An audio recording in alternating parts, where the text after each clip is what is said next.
Hi, I'm Arinoth, and I am playing Roderick Kane. Hey, I'm Legacy, and I am playing Loretta Rain. I'm Luca, and I am playing Frederick Perler. I am Tink, and I'm playing Helena McLeod. I'm Vironz, and I'm playing Sister Rosalie. And I'm Solomon, and I am the librarian for this evening. Good evening, everyone. Welcome back. When we last left our investigators after they had made some discoveries post-fighting the Little Sisters, they had come together to figure out how to bring about the season known as Numa, which is known as the Labyrinth season.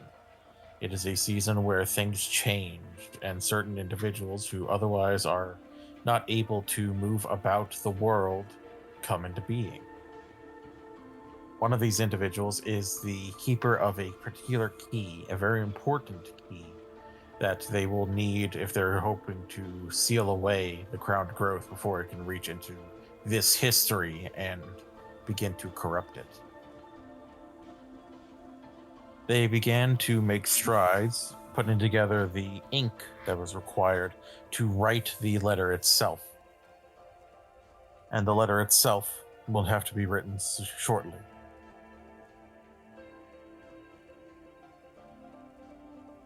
With a few days left until the end of this particular season, as it were, they will need to be writing it and sending it out shortly, and hoping that the hour they call upon will be merciful, compliant. Everyone, I would like a determination roll, please. Okay.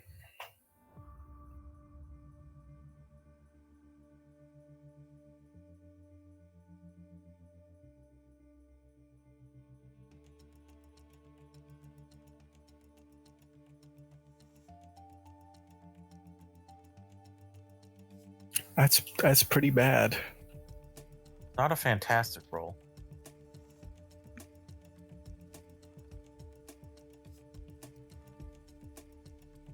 Nope.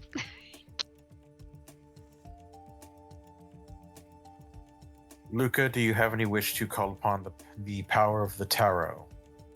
No, I think it just sucks today. I think my roll just sucks. Okay. I didn't make it either. If I feel any better. I needed a 25. I got a 31.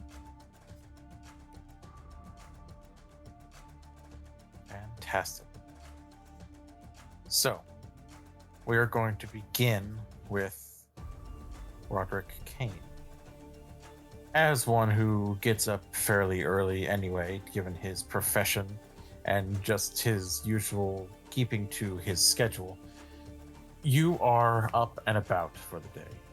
What does it look like when Roderick gets up after all of these events, after discovering that it seems that the Mother of Ants has taken a liking or an interest in him, and having put together through alchemical means that he normally did not ever really think he would truly have power over, has managed to put together an ink of incredible occult power.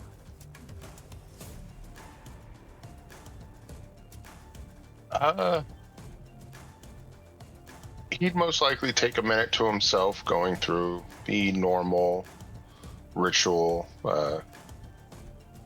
water on his face to try to help wake him up faster and clear the sleep out of his eyes. Getting himself a little bit tidied up and in proper clothing rather than sleep clothing before heading downstairs to check the main room.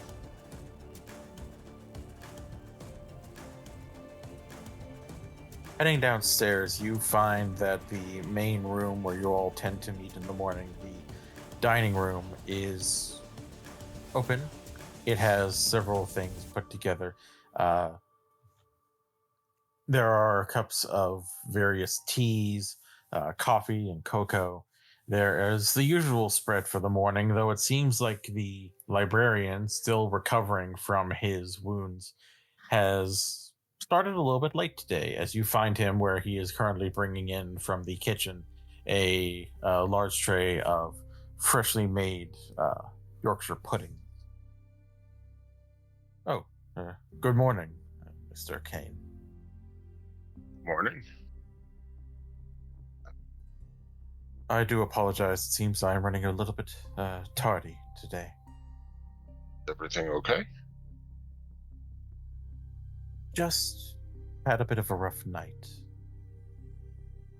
I'd like to thank you again for what you and the others did for me. You all, despite not really knowing one another too deeply, work quite well, it seems, together.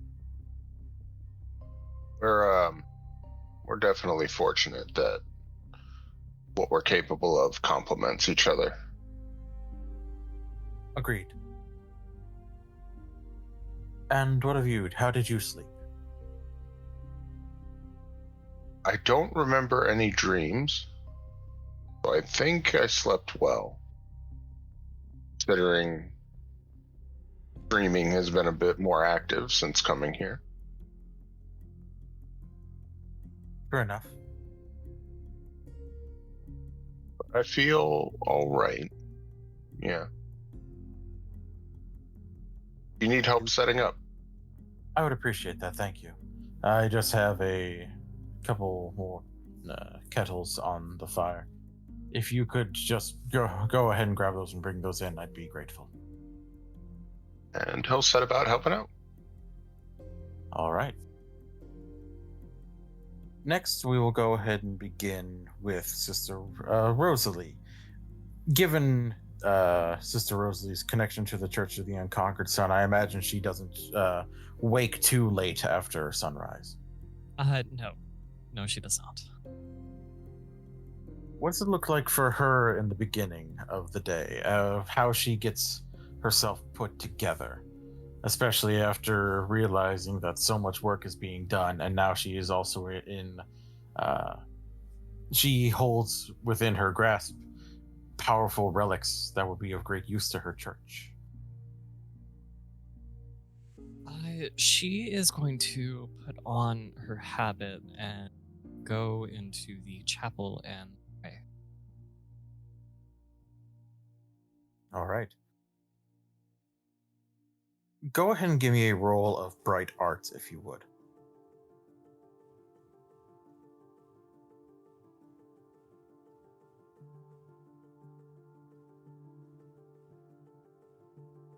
Uh, 24 out of 90.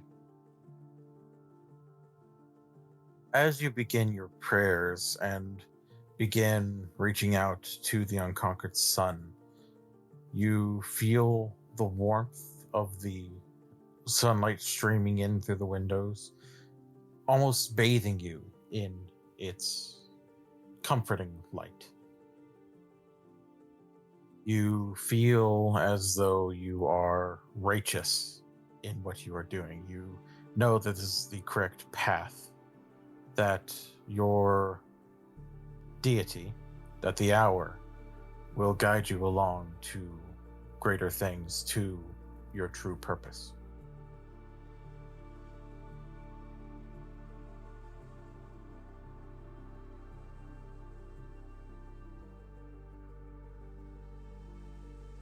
I think with the renewed vigor that she has now, as artificial as it may be, she is going to go down into the kitchen.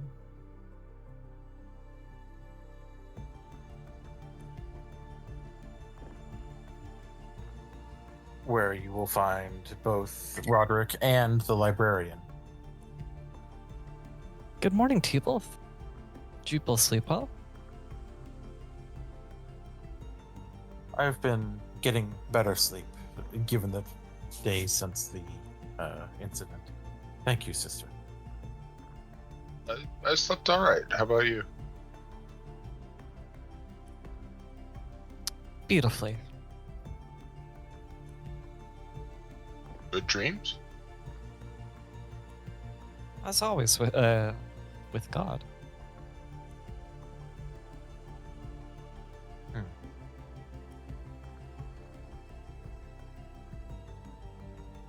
With Don't suppose that we have a plan for today, do we? Well, I believe that you all have most of what you need. Someone just needs to begin writing the letter and sending it off to, well, where it needs to go. And then finishing up any preparations or any last minute conversations you may wish to have. I do feel that after Numa is upon us, it will not give a lot more room for us to mill about, as it were. We didn't have much of that to begin with, but True. And there are still a few days until the end of the season, so if you wanted to hold off on sending the letter, if you had any need or anything you wish to explore beforehand, then feel free. Just don't wait until after the season, because then we'll have to wait for that season to end.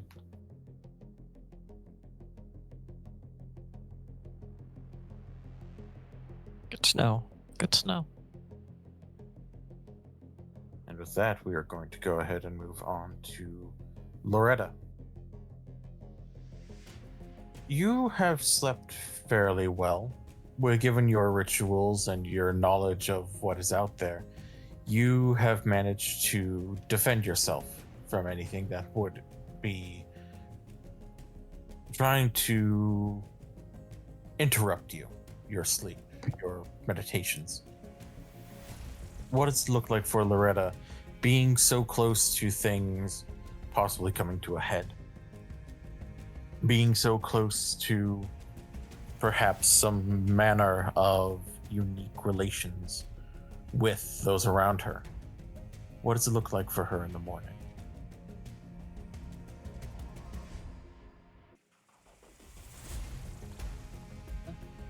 Loretta, when she wakes up, the first thing that she's going to do is just, again, scan her surroundings.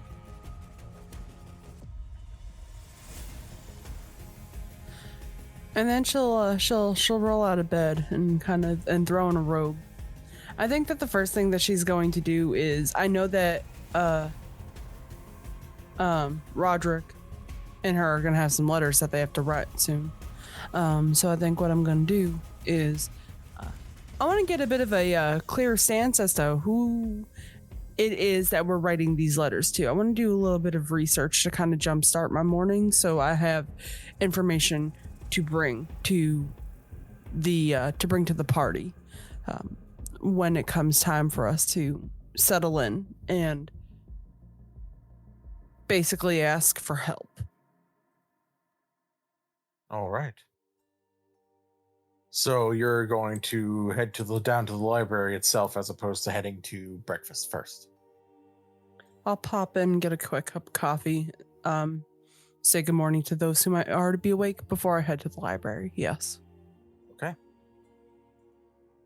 You all see Loretta, as prim and proper as she is, making her way in to the kitchen, or well, into the dining room.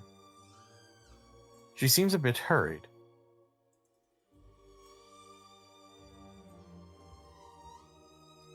Morning, everyone.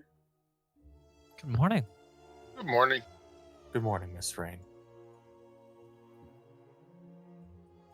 I suspect that we are all doing at least semi-pleasant tonight. This morning. Starting the day with pudding. Oh, pudding. I feel like it would be nice to have something a little sweet to begin the day.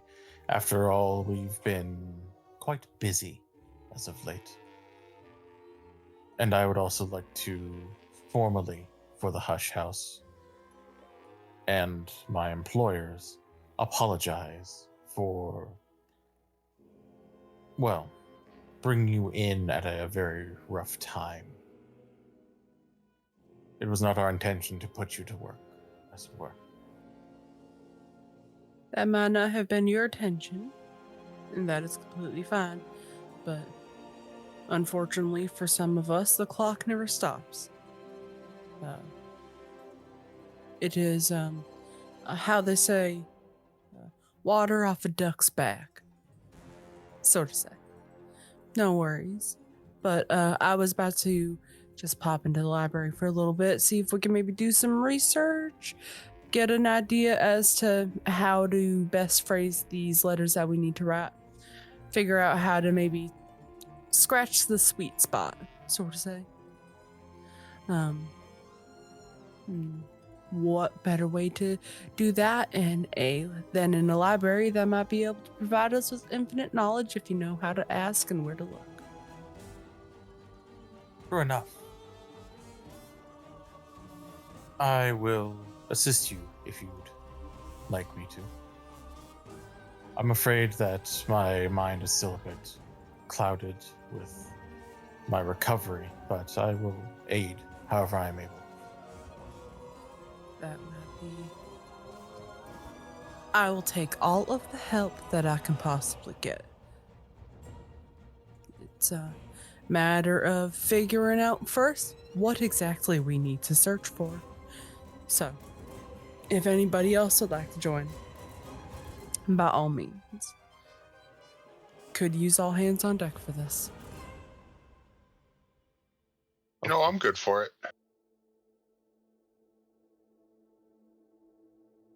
I'm fine. Alrighty. Well, y'all take your time with breakfast. I will see you all when I can.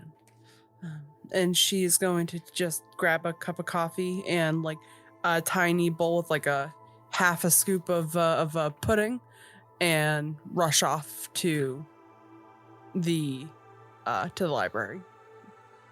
Very well.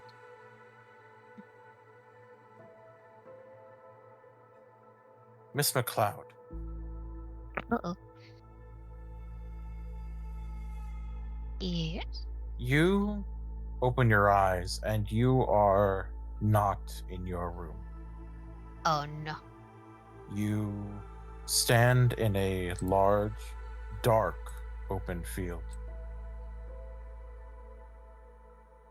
It is not one that is of immediate recognition to you, but after your mind clears and you feel the reverberations as lightning claps above you, you realize that you are not in the waking world. You are standing before the entity that has taken an interest in you. Uh-oh. There is 2 trees, a lantern hanging from each one, with perhaps they are wires, perhaps they are veins attaching to a large beating heart hanging between them. Oh, my. It is one that is beating in that same rhythm as has been in your head, in your heart, in your very being. It is the Thunderskin. There are a few others here, but they are more akin to silhouettes in the light of the lanterns and in the flashes of lightning, as they seem to be forever caught in a dance. One that is different styles with each body, but almost working in tandem, in rhythm together, just portraying what they feel differently. Mm-hmm. The Thunderskin itself has slowed its beat at your eyes falling upon it, and the dances around it become slower, more melancholy, as if working along to a sorrowful dirge, as you can still feel that bit of shame in how it took what you felt and perhaps twisted it too far.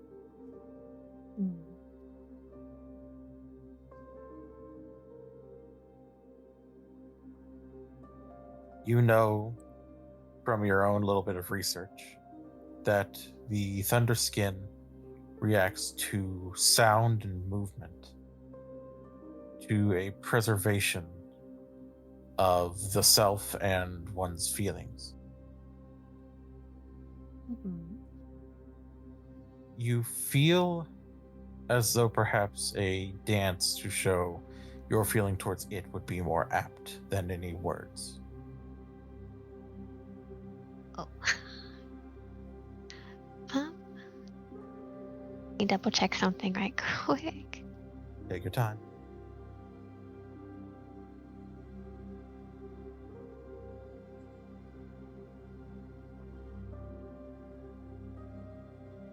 Okay, I did make a note of how she had felt the last time that they encountered each other. Yeah, she would probably start to follow suit and dance to convey that appreciation, forgiveness. She understands that they were trying to help her. The only fault she finds is with herself for having such, volatile emotions that cause the misunderstanding. And so there's an apology of her own in there. If you would please give me a roll of stagecraft. Okay.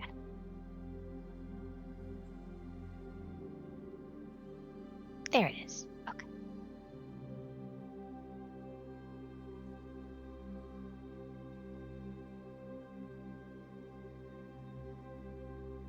All right, relearning how things work.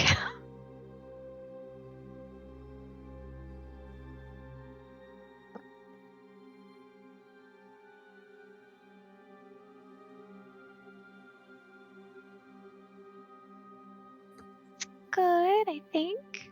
Her stagecraft is 80 and rolled a 55. That is an astonishing success. This dance that you perform, the emotions are very vivid, but it's not a shout of them. It is a song. It's played very artfully, very gracefully, and you can feel the heart beating in time with your own intention. And it feels relaxed, less tense, more relieved. And the dancers around it begin to move along with the rhythm that you are helping to set with the Thunderskin. Mm-hmm. It's a greater understanding between the two of you. And as you reach an appropriate climax to your ballet, you find yourself taking a bow, and then as you come back up, you feel your head hit the pillow as your eyes awaken into the room within the hush house. Oh. Goodness.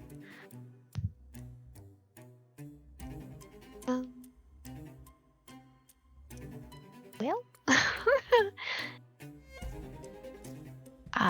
quick question. Are we, so last time doesn't exist? So they got cut short? Yeah, so the one that got cut short does not exist because Tornado said nay. Yeah, I just wanted to double check that I was on the same page. It is another history cut short. Wow.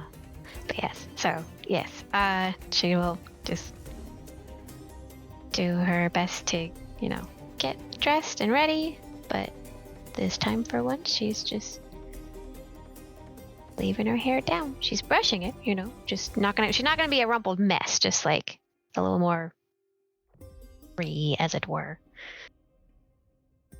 No more put together. Yeah. Put together. Well, I mean, put together, just not as severe. So it's not like, keeping her curls contained this time, just letting them do their thing. Fair enough.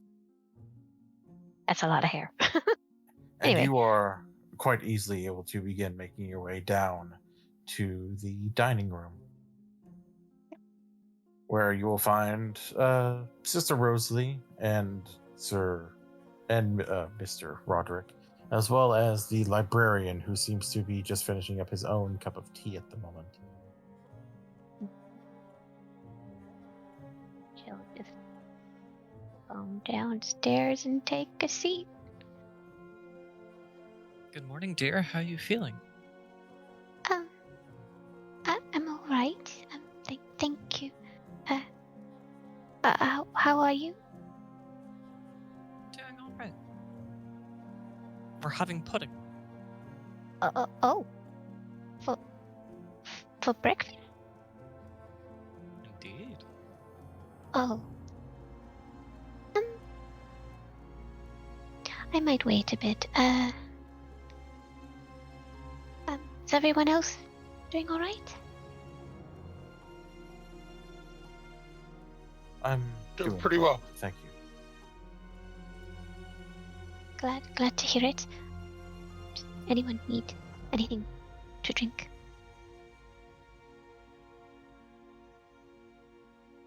No, I'm okay. All right. I'm working to currently just finish up my own tea, and then I will be joining Miss Rain within the library to assist in her studies.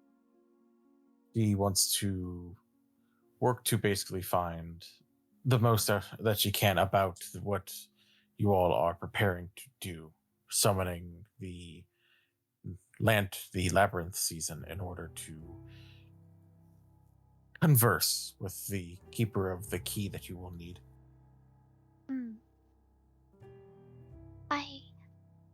I wanted to apologize for the any scene I may have caused recently. No apologies needed to me. You have not offended me at all. Okay. Well, all right then. Well. Or any unnecessary fuss.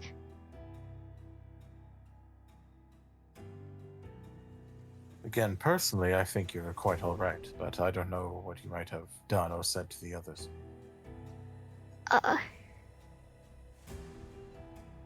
Just the other evening, I might have reacted a bit strongly to some news, and I apologize.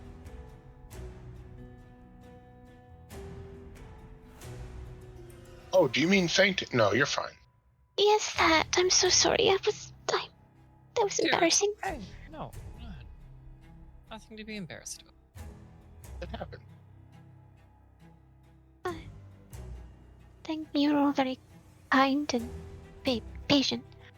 Thank you. Tea. I should get tea. Does anyone need tea?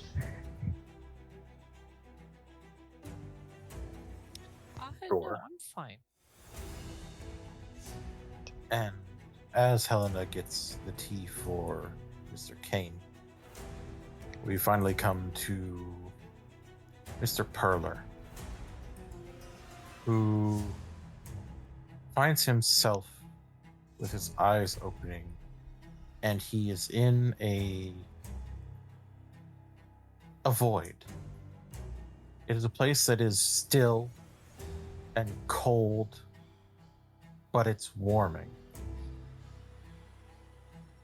He hears the steps of well-made shoes coming closer and closer to him from a side, and sees a bright, almost gaudy golden light.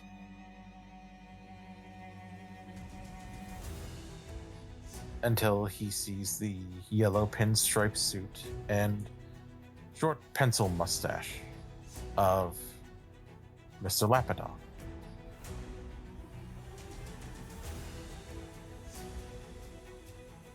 Good morning, Mr. Perler. Fred looks around and kind of turns sort of slowly to Lapidoth. So we're really checking that the void is in fact just that. There's really nothing out there in that great vista of jet blackness. And finally fully turns to Lapidoth, who is, I'm assuming, kind of glowing. Does that Very much. light reveal anything, or does it just get cast out into nothingness? For the most part, it seems to get cast out into nothingness, aside from how it frames your own face. And as he gets closer to you, it frames a chair that, even as you were looking about, that chair was... It wasn't that it was hidden by the darkness. It was not there before. And there's another chair right across from it that he settles to himself down into. Please, take a seat if you will.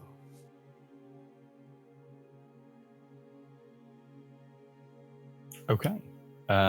Fred looks at the chair and sits, and he's continuing to scan the vista for anything. Kind of anything is preferable to making eye contact at this point, so he's just sort of pretending to stare off into a middle ground that really doesn't exist. Fair enough. Our previous conversation had me thinking. Never been many who wish to go against the base nature of themselves. Who wish to become something different. Most embrace it in this line of work, but you're different. You need a bit of help, because, even just trying to find one's own way when they know what they're wanting is not exactly easy. I'm in a position to guide you, if you wish.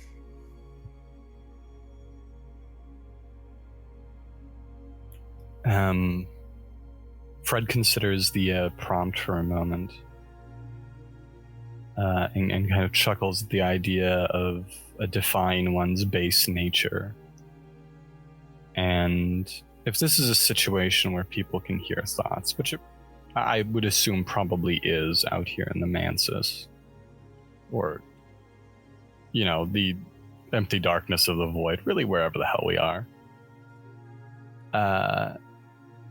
Lapidoth might hear that Frederick thinks murder is well and beyond outside somebody's base nature, typically.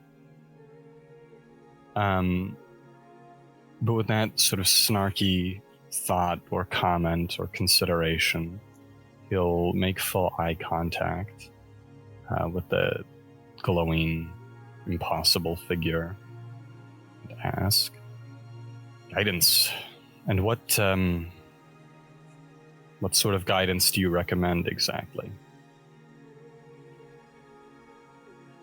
Well, mostly just trying to help you figure out what exactly it is you're wanting to be. You are not wanting to be still, so something not akin to the obliviates, I think, would be what you're looking for. You are not wanting to give or create silence and cold. And I don't imagine you're just wanting to get better and better at fighting to the point where it's almost second nature. So I do have to wonder, what exactly do you think you want to be, that you want to embody?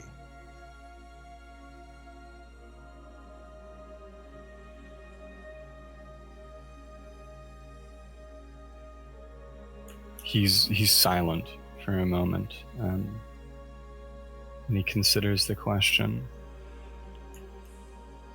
I don't know if I've ever been in the practice of embodying anything. The work that I do and the work that I have done doesn't really facilitate embodying frivolous ideas. It does not allow for some sort of prolonged or protracted fulfillment or personal expression. You just do. There's more doing than there is being.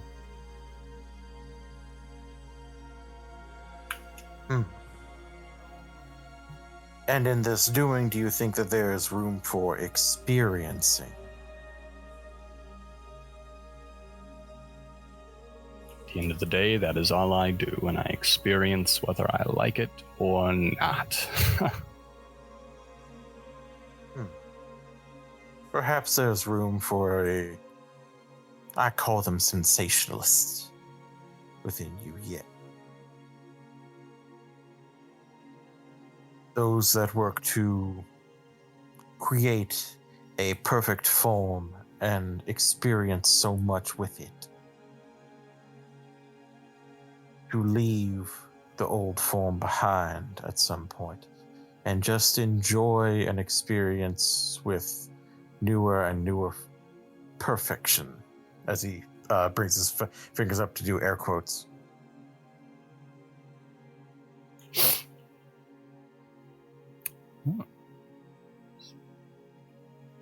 Generous.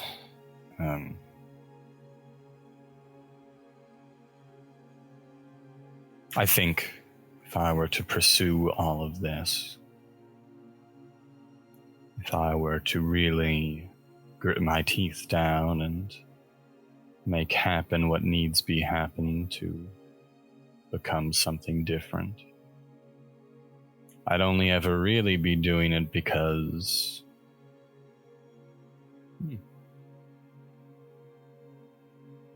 I want it to make sense, because I want it to be the end result, the hard labored fruit of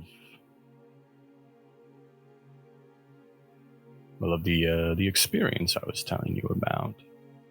If I experience all these things and then they chuck me in my grave at the end of the day, what was the point of all of it? What was the point of all the death and the misery and the running and the learning? A lot of learning, you'd be surprised. I want to know what all of that was for.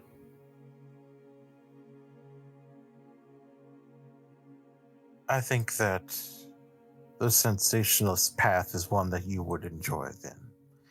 It will help you find meaning through your experiences, through flesh, through thought, through what you feel, good, bad, indifferent. Everything gets you closer. At least from what I've spoken to other sensationalists about. Sensationalism, like a tabloid. You may be right.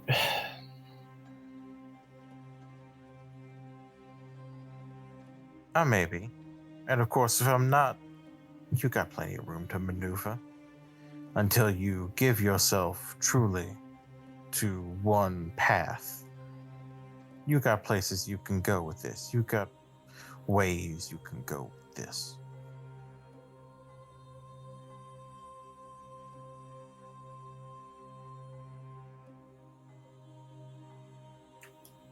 In the Boykin world, would you mind telling me about what time it is now, Mr. Lapidoth?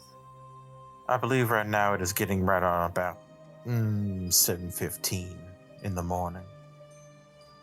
It's getting late for most of them. I'm probably going to miss breakfast, as the librarian has it out by something like 6:30. I mean, Christ almighty, he works fast. Such is the way of how he attached himself to the Hush House, gave up everything he was to be something else. As they say, when one goes to the Hush House, they leave the world behind, and the world does the same.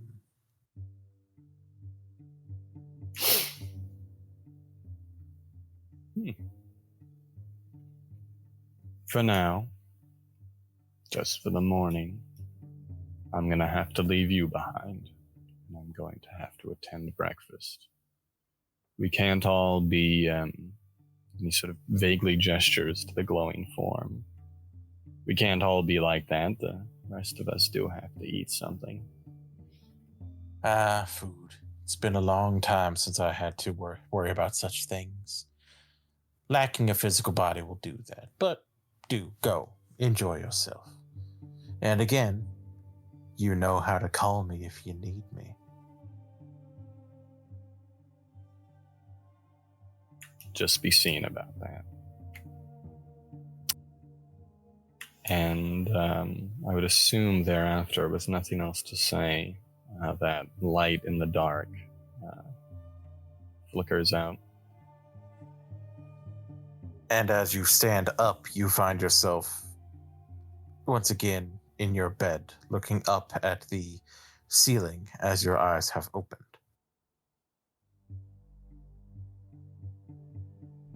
Okay.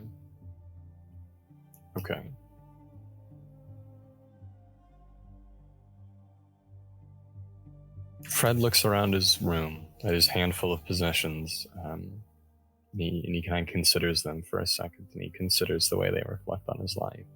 The Oxfords, the switchblade, and the long rifle. And he gets up, and he slips his pants on and his shirt. No overcoat today, and no blazer. He puts his Oxfords on, and they're not tied. And he walks down to breakfast in a state of some dishevelment. And at breakfast, you will see not the librarian, but you will see Sister Rosalie, Mrs. McLeod, and Mr. Kane, all enjoying what's left of the breakfast and the various beverages available to them.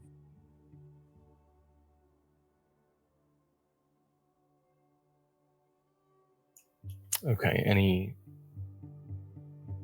sorry, one more time. Sister Rosalie, McCain, and...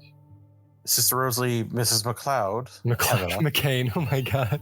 Oh god, no. Miss McLeod. Miss McLeod, sorry. And Mr. Kane. And Mr. Kane. McCain, that's so funny. Okay. Fred will take a seat and take a pudding.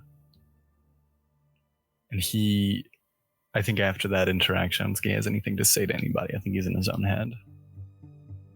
Fair enough.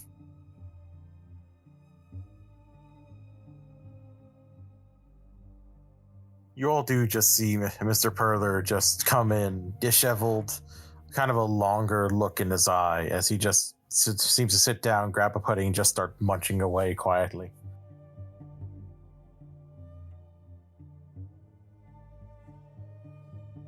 Should we say something? If we don't move, he might not see us.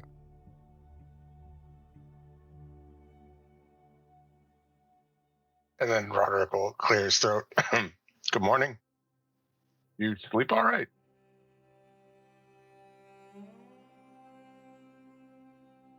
He's gonna look up from his pudding and look around and say, I've really reached my upper limit for tolerance of the weird dreams I have in this place. That is a fair thing to reach a limit to. You had a strange dream as well. He shifts his head to glance at Helena. And he thinks about the question for a moment. And he doesn't say it out loud, but rattling around in his skull is the phrase, a strange dream? In Hush House? It's unheard of. And he kind of narrows his eyes at Helena. Says, Oh. yes, I did have a strange dream. The strangest.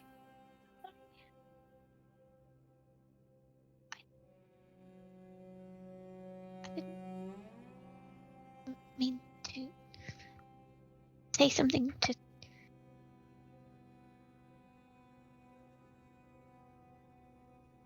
I'm sorry.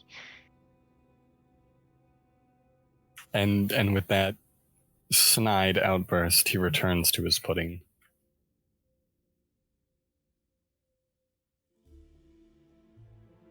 All right. We are going to shift our focus to the library, as Helena and the librarian have gotten a bit of a early start on the research for the day. Helena? Loretta? That's the You one. mean Loretta? Wow. Names have seemed to escape most of us today.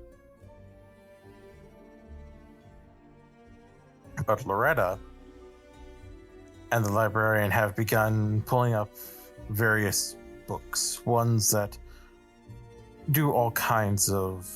cover all kinds of topics, from the esoteric thoughts about various beings, especially connections to birds and bird-like entities within the Mansis, connections to the sister and the witch, or the witch and the sister. It's very hard to tell sometimes, given that they are two entities but also one. And then, of course, of great traveling transient individuals that know perhaps a bit more and are capable of much more than their title might give them. With the studying that they've done so far, they know that that to get this done, the actual petition will have to be sent toward in hopes of getting help from one of 3 of the hours. There is asking for assistance from the vagabond, trying to get its attention, given that it has no dominion over Numa, but knows it better than most. They could try to call upon the sister and the witch, focusing on the knowledge that the sister has and the magics at play to be able to bring Numa closer. Or to call upon the power of the beach crow, as one who is quite capable of finding, could find the season itself and bring it for a small pittance. The librarian closes up the last book that he had begun to open and take quick notes of, and just brings his hand to his mouth and coughs rather hoarsely. I'm sorry, Loretta. Just still last bits of the recovery. And Loretta, you can see that the handkerchief that he brought to his mouth does have a little bit of blood on it. You aren't well. I don't know if I'm going to be well again until everything is calmed down and I can focus on my recovery, but I can't just be bedridden. I can't just let the hush house be in danger and not work to do something about it. Maybe you can't be bedridden, but you shouldn't be over exacerbating yourself. You're gonna end up exhausted, you're not gonna heal properly, your lungs will scar. Don't do that to yourself. Because if you do that to yourself, and you hurt yourself beyond the point of repair, then what was it all for? Then the hush house would be left without their librarian. I'm not too worried about the house being without a librarian. It knows how to bring around the right kinds, it will find who it needs.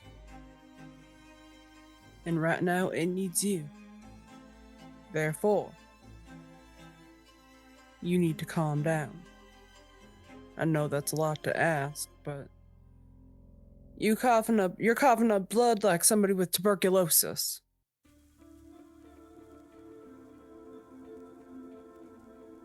You're right. I may ask for the nice couple down the way to take care of the food for a little while, and I'll focus on aiding in research and discussion with any other guests we may call here. But I will limit how far I stretch myself. All right.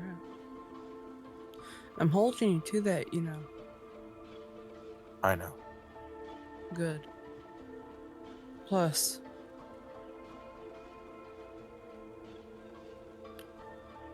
God forbid there's something that is watching and waiting for you to be even more injured than you already are.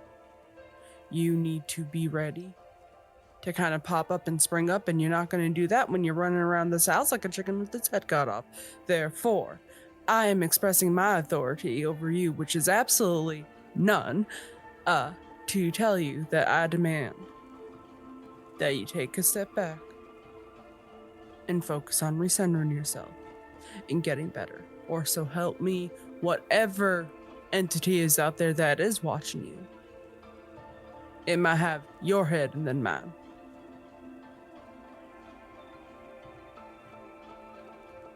You make compelling arguments, Loretta. Yeah, I've been told that before. She will go to a shelf and pull out a rather large tome that is a very deep crimson red. I think that this kind of book might be of use to you. Oh. You think so? What is it? And she'll take it in her hands. And just kind of like thumb over the cover of the book. Looking for a title.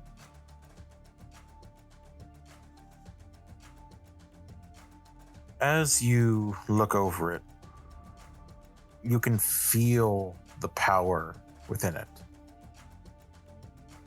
It looks like it was more recently bound and has a symbol on it that looks like the sun, but as if the sun was cracked in half like an egg. It's my more recent translation of the sun disfigured. It's a very powerful, scroll first. But the scroll is safely away elsewhere. The translation, unfortunately, does not have the same power, given that it is not written within its original crack track. But I figured that this would be a much easier read, and then later on, perhaps I can give you the scroll so you can feel something greater.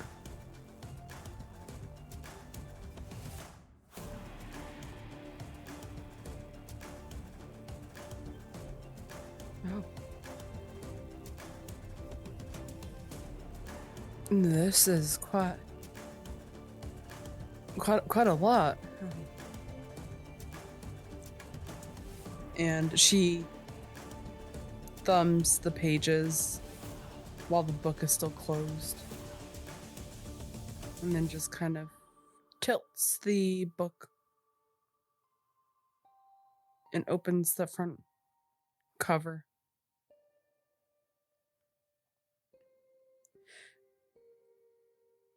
You didn't have to go through the trouble.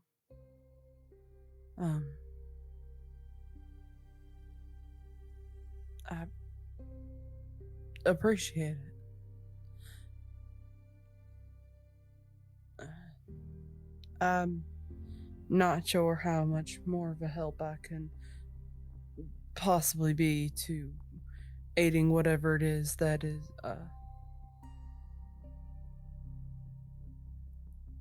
I don't know how much more I'm going to be able to help with the crown growth. Only thing that I've got is my ritual magic, and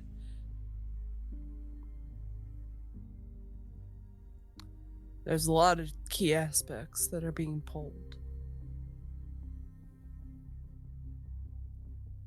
I know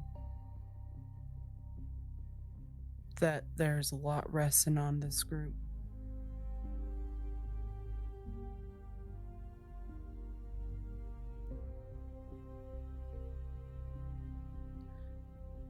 And maybe I might be a bit selfish, but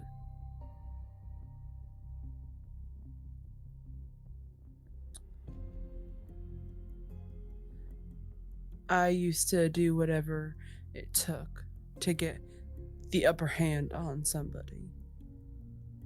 Learn more than them. Be more cunning. Always be a step ahead of the game.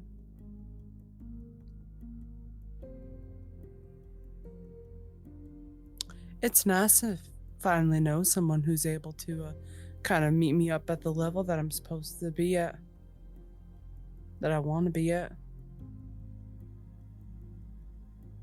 Well, I don't know about that. I think that the drive is important for what you're seeking. It's not something I really have much of anymore.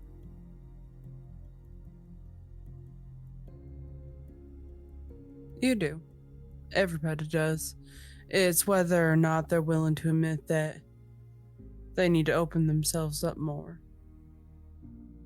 Everybody's got a drive for something. But it's the desire to tap into that drive. You gotta want to succeed. You gotta want to open up yourself. But you do. Just a different kind of drive. Your drive is keeping this place up and running, making sure that the people around you and your environment around you don't crumble to shambles. Miss McLeod's drive, from the little that I've interacted with her, seems to be some sort of freedom from something. Mr. Roderick's is a bit more vague. I'm not entirely sure if Mr. Frederick is entirely aware of what he wants. And then Sisters is... I think hers is a little bit more religious-centered.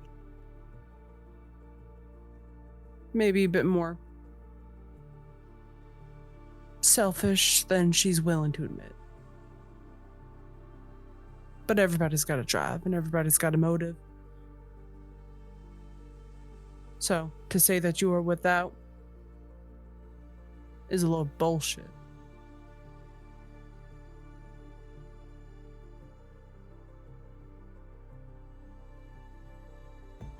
Loretta? Uh-huh. Give me a roll of...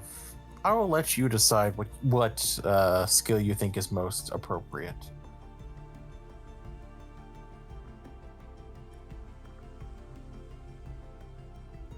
For what? It's for convincing, a bit of convincing, a bit of getting him to agree with you. If you can, we can just play it safe and make it a lure. I was gonna say allure, so yeah. There you go.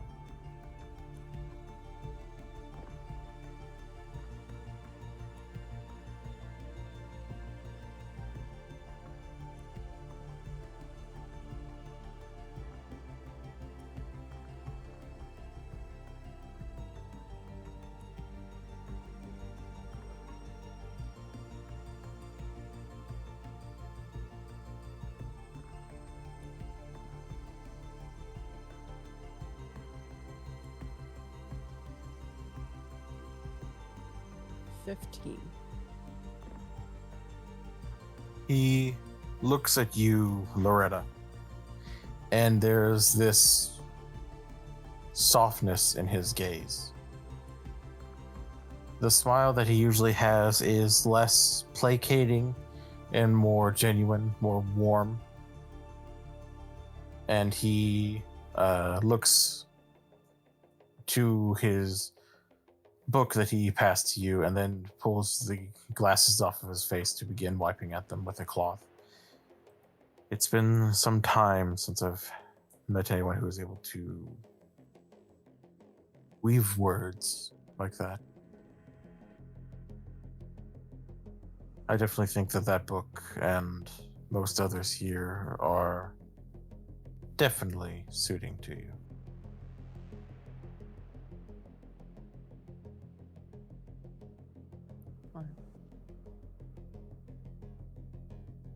Then I'll be sure to do this book as much justice as I possibly can. But all I was doing was just speaking truth. You just gotta open yourself up to your ambitions. Because if you don't, then what's the point of living? Fair enough. And then she'll start reading through the book. It is about at this point where anyone who would wish to join them in the library is quite capable of doing so. What is everyone who was finishing up breakfast going to do now with their day? Roderick would be going to join them in the library. Sister Rosalie will as well. Yep, Helena too. As I think- quickly as possible. I think Fred is cleaning himself up and then joining them in the library, yeah. Noted. Everyone rejoins the librarian within the library itself. And you all find that there have been several books already pulled out and worked through, but there are, of course, more.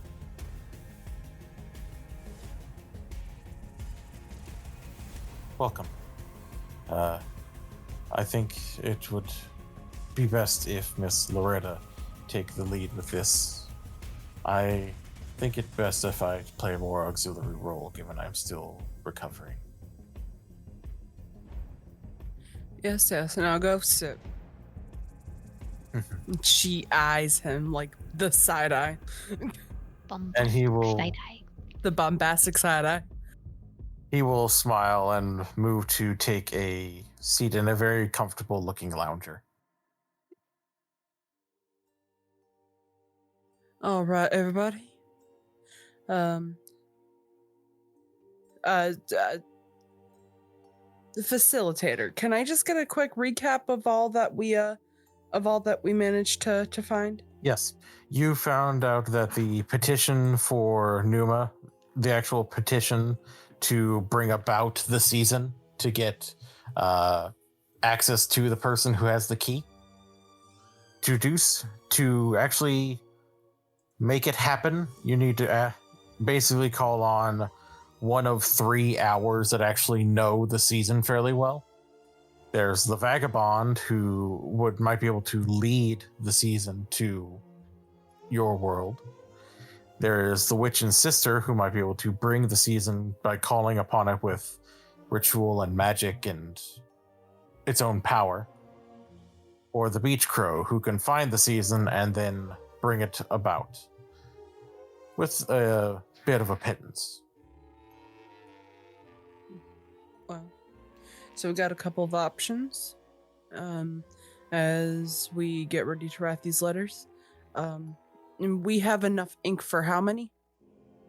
With the amount that you were able to write, with the amount that you were able to put together, you have enough for 2 petitions, though writing out too many hours at once for the same thing might cause a little bit of jealousy between the hours. Got it. If So- you're not careful about it. So then in my personal opinion, I think it might be worth it for us to write to the witch and sister. ritual magic is something that at least one of us, if not more, have a little bit more familiarity with. Being able to write a letter that might relate to us offering ritualistic magic in service to her in order for her to help might gain us better favor. Especially where I know that I am very well aligned with magic, and I believe most of us have at least a little touch of the occult, just a little kiss here and there. But if anybody has any other suggestions, I'm open to hearing them.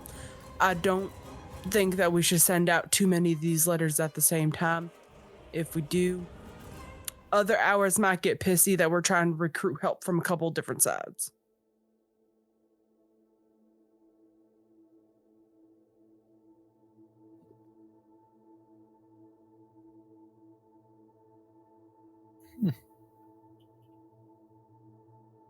Make a pretty compelling argument about not sticking our nose in too many places where it doesn't belong. Just a handful of options, right? And you recommend the, what is it you said, the witch sister? Yes.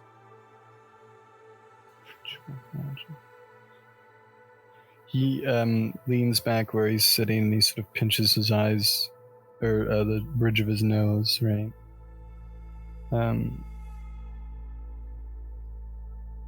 do we have the means to speak to her? I mean, as much as we had the means to speak to any of them, to send this letter?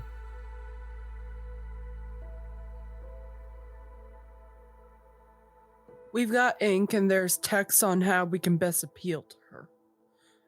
And she'll start pulling out like the couple of books that she was able to find on that specific hour and just kind of like plop them on the table.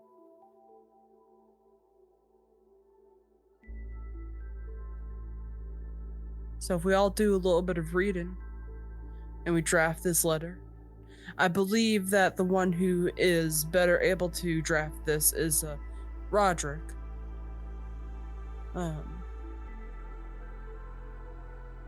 We might be able to get not an immediate response, but one that's a little bit quicker if we're able to say all of the nice and shiny and pretty things that they like to hear.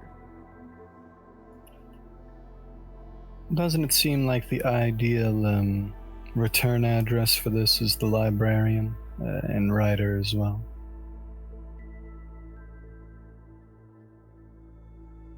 Facilitator? The librarian speaks up. The hours themselves know that those within the hush house can all utilize what is here. You could say that it would be better for me to write it, but it would honestly be good for any of you to write it. So long as you are all putting your true desires into these words. You aren't distracted, aren't focused elsewhere. Roderick can write it. Miss McLeod can write it. Sister Rosalie could write it. It's entirely up to you. Though, if you're looking to try to step on as few toes as possible, I think that if you were to write a second one, the Vagabond would be a good second bet, given that they are transient and tend not to stick around and make too much of a splash with any of the other hours.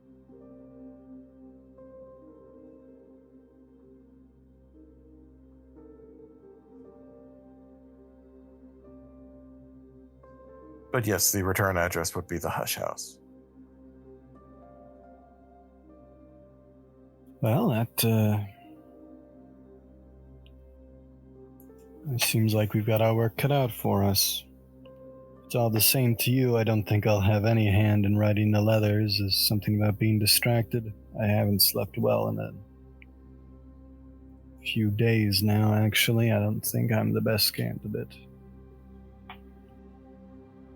I still, in fact, think that the one that should write it is Roderick. And what does Roderick think about that? Well, I can give it a shot. And I can provide assistance if needed. I know what to pull information-wise to help you draft the letter.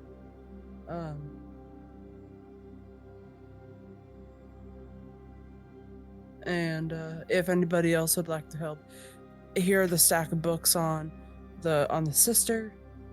Here's and then she'll start gathering the books, and then here's the stack of books on the vagabond. This is all I was able to find just by a quick glance. I'm sure that there's more in this library. I was a little bit distracted, and so I didn't have a chance to thoroughly search.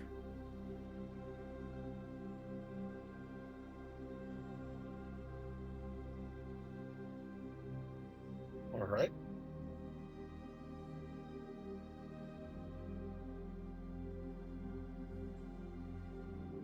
If I can make a suggestion, if you are also going to write to the vagabond, I think Miss McLeod would be best suited for that one.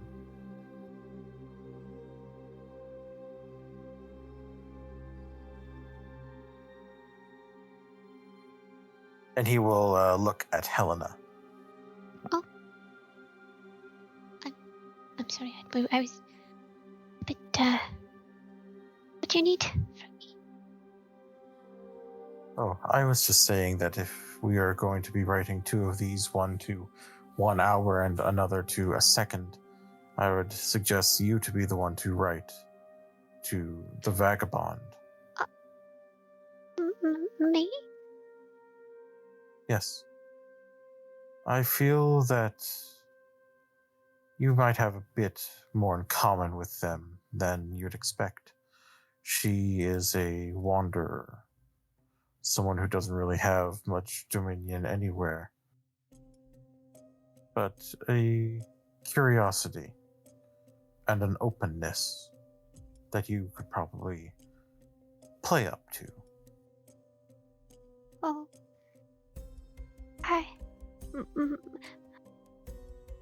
But what if I say the wrong thing? I'm not very good at... I tend to make people upset when I speak.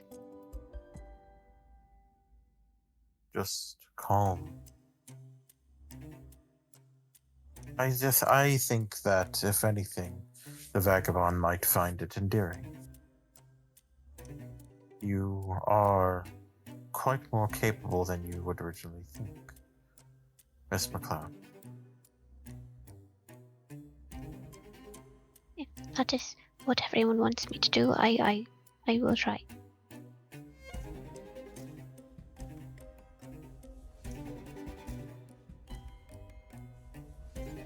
Well, honey, I mean, if he's saying that he recommends you to do it,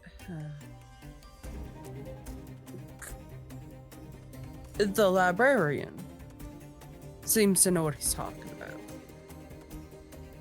in all matters except sitting down and getting better. Bombastic side eye again. Well, he is sitting down now.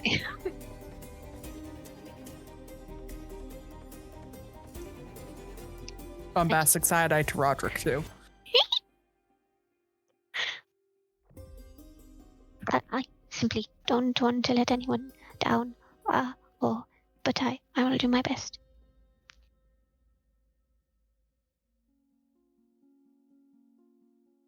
And that is all we can ask. But I have no doubt in my mind that you are going to do wonderful.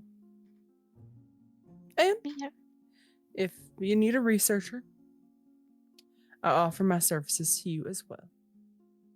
Oh, yes, please. If it's not too much Of course not. Luckily for you, I know what Dunga too about. And then she'll just gesture to all of the books. You just gestured to all of this. Just gestures vaguely into the air. It's like the spinning at the sound of music. Yeah.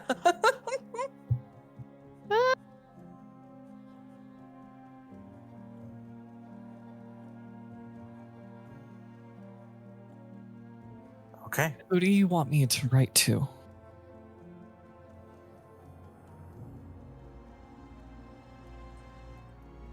I personally think it would behoove you to write a letter asking for more spiritual support from the church.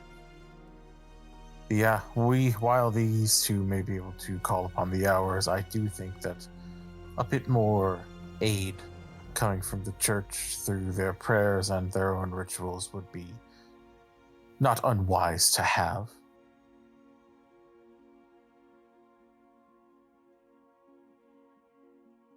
Wouldn't you agree, Miss Loretta? Yes, definitely. Getting as much religious support as we can, especially seeing as soon enough we're going to be going into, well, I don't want to call it battle physical wise, but we are looking at taking down something that is a little bit wildly unknown to many people.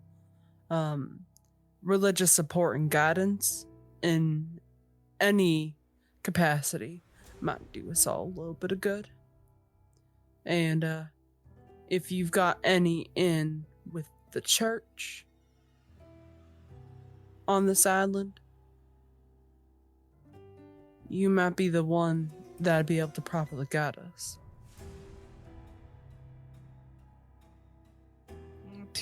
I do believe I intimidated the priest a little bit, or at least surprised him. He was the first person I talked to when I came here. However, Then you are most certainly going to be needed for that. However, I will write to my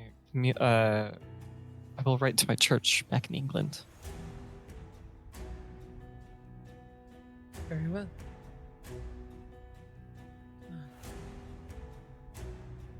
And like I said, I can be here for support for those who are writing letters to the various hours. And I think it might be best if we get the show on the road.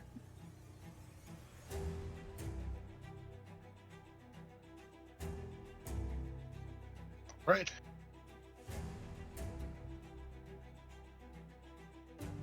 Alrighty.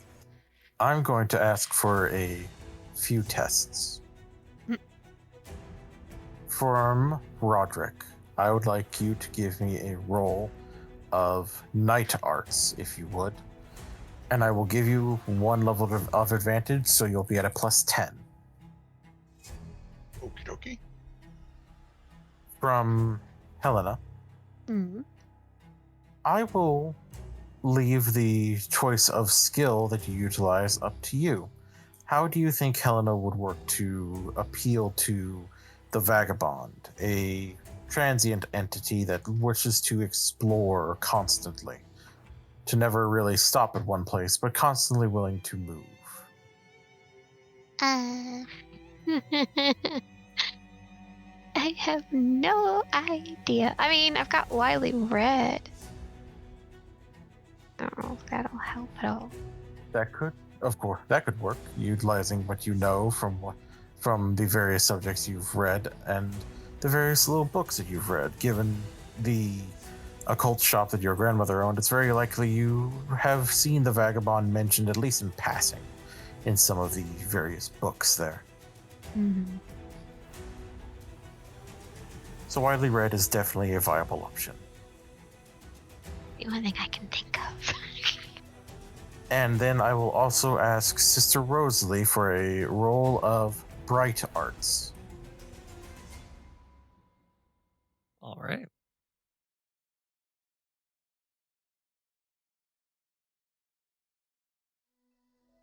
Not bad. I succeeded. My 92 is a success because of that plus 10. There you go. I got a 65 and my widely read is 80. So noted. The ink that you two need to utilize, the Poryphyrine, is put between you.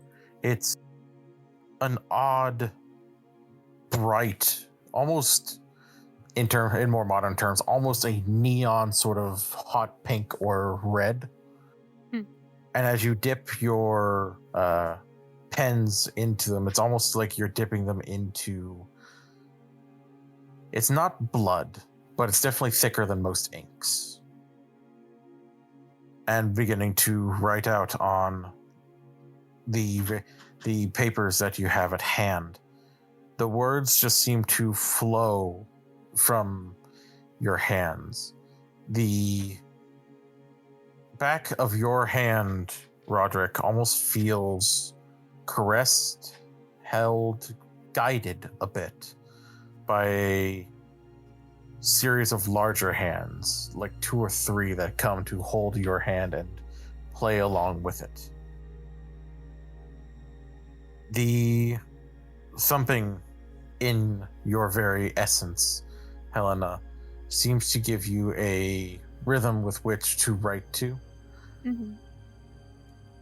And it's your writing itself, the way you move your hands is almost akin more to a composer than a novelist or a essayist. And then Sister Rosalie, remembering that vigor, that righteousness that you embodied earlier today, with the way that the sun came down and caressed your form, you know that this is what you need to do. You know that it is a time to call upon the faithful, to pray not for salvation, but for action against the crowned growth, against an incursion from a vile entity from nowhere, from what is an equivalent to the adversary for your church.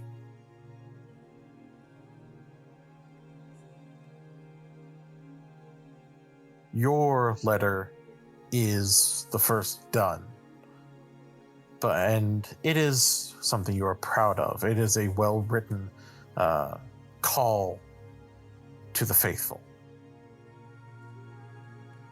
The letters to the hours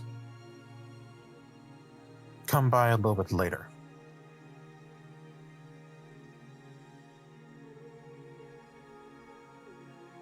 It is almost lunchtime by the time you all finish writing, given that it is closer to a series of petitions than just simple letters. And you are able to set the right addresses for the church and then for various interesting places. The address for the Sister and Witch goes to what seems to be a remote part of Italy, while the address for the Vagabond is set to go to Alexandria at the current time.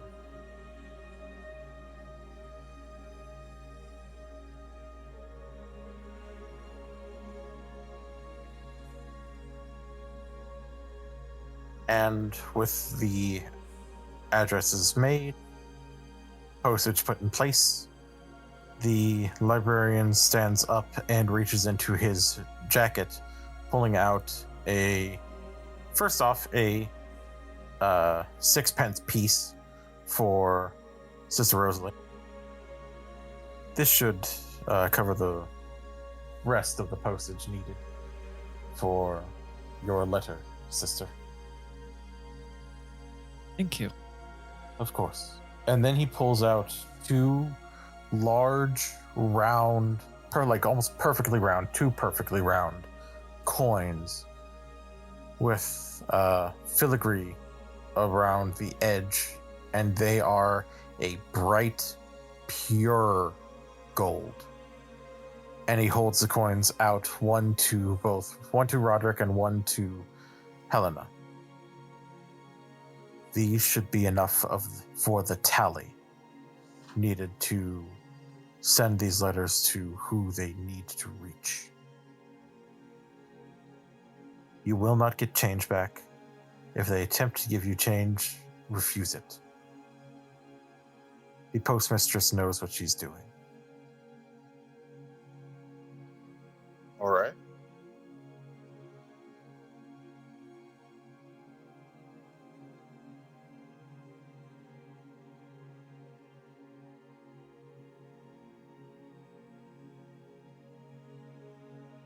I would love to join you, but I feel like I need to stay here or else I'll be yelled at again. And he just looks to Loretta. Side eye. It's bombastic. As is expected. But there's a little, crack of a grin right after.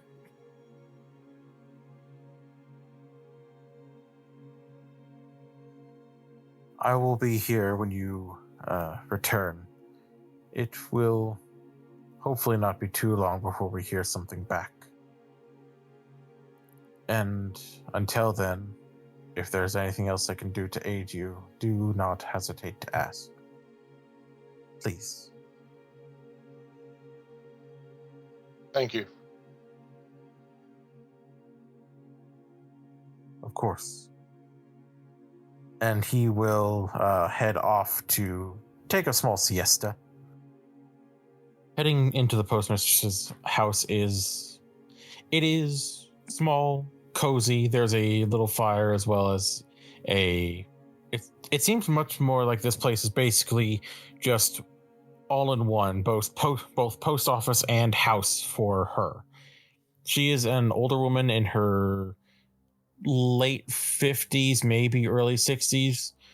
She looks like she has been working to keep herself fit, but she also still looks like she's gotten maybe a little bit rounder around the cheeks with age and with the good food at the Sweet Bones. She looks up to you and pulls wisps of silver hair from her face and then smiles. Aye, what can I do for you? We're just here to drop off some letters. Wonderful. And she will pull out a outgoing box and will offer a hand. I'll take yours first, sister. Which I'll hand to her. Thank you. And then she looks to Helena and Roderick. And you are dropping off letters as well? Yes, miss. She'll hand hers. Yep. And Roderick will pull his out and hand it over. Aye, thank you. And then she'll look at the letters and then look up at the two of you. And you have the tally for the postage here. Yes. She'll hand that.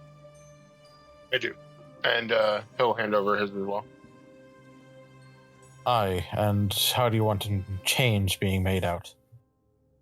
No change. I didn't realize there would be any. And she just keeps her eyes on the two of you for an extra moment. The smile having lost a bit of the warmth in it. A much more serious, business-like look on her face. Very well. No change. I can't promise anything, you understand. I can only get this to where it's meant to go. It's up to whoever's there to collect. Oh, yes. Yeah, I understand. Right. I'll have this sent out with the next boat out. Seems there'll be a boat going sooner rather than later. Was there anything else I could do for you? Any other letters sending out or checking for any mail coming in?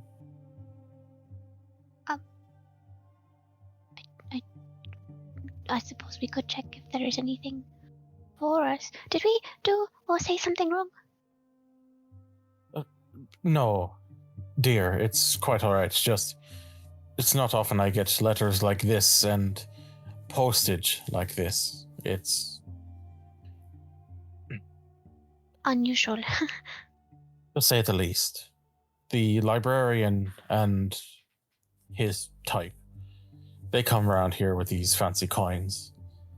It's not often I get it, but I understand the severity of when it comes across my table. And Roderick will nod at that. Very grateful for your help.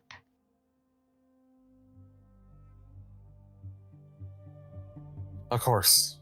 Let's see. Any incoming letters? And she will check the other box. Let's see. That's for Mr. and Mrs. Krill. This is for the captain. And she pulls out a letter. This, I believe, is to a Sister Rosalie. Oh, Sorry, what is she offering me? letter. There's a letter. It looks like a very small, like normally filled envelope, nothing like bursting at the seams or anything. I will gently take it. When you turn it to look at the actual like envelope where it's stamped, it does have the stamp of the church on it. Specifically your church, not the more prevalent Christian church.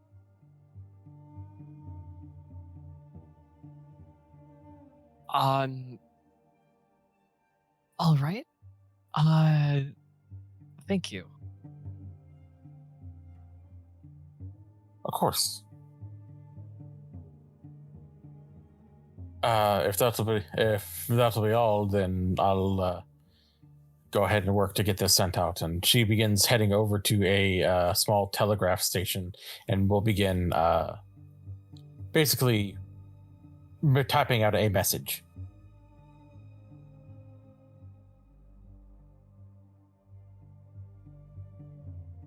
And Roderick will look at the two of them and where you want to go in town before we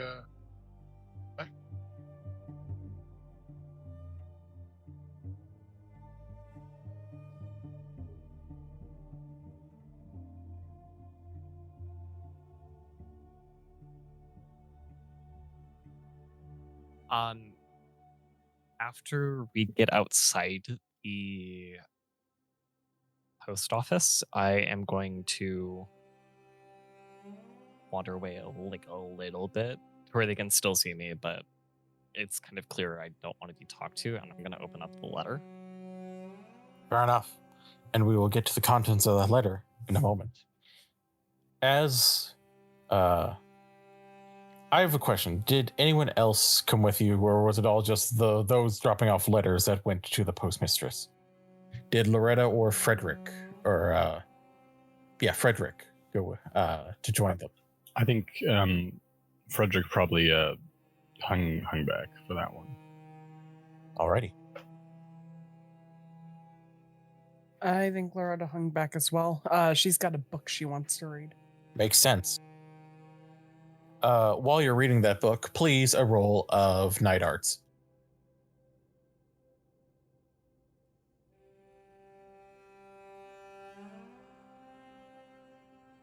The letter is opened, and you're able to pull out a letter specifically written to you, Sister Rosalie, from the higher priests of your church. Sister Rosalie, I do hope that this letter finds you well, and that you have found what you are looking for within the Hush House, that you have not only worked to bring the light of the unconquered sun back to the high halls of the church at the top of the Hush House, but that you have managed to find other purpose and other power there. We are writing to inform you that there has been a change. Your purpose there is not solely to help fix up the place for future pilgrims. I'm afraid to report that we must ask that you remain at Brankrug as the leader of the faithful there. The current proctor of the small church there is well-meaning, but woefully inept. We ask that you do with him as you see fit, be it send him away or work to make him an assistant to you. Know that we do not ask this burden be put upon you lightly. Know that we understand the severity of staying within Brankrug, and especially staying within the Hush House. And know that you will be seen with higher honors, and your work will be revered for what you do here. Sincerely, the High Deacon.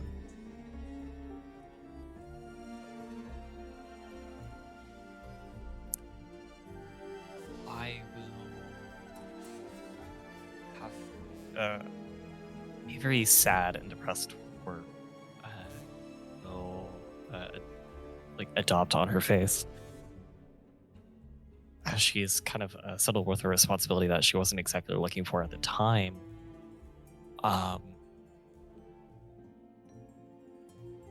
She's gonna walk back over to the group. So it appears that I don't need to convince the priest to let me lead a prayer anymore.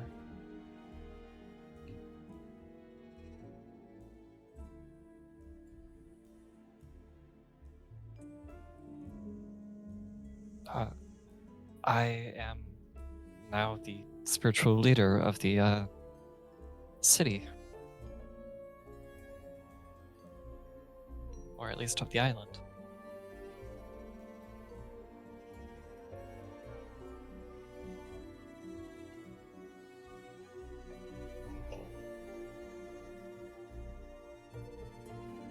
Is that something you're prepared for?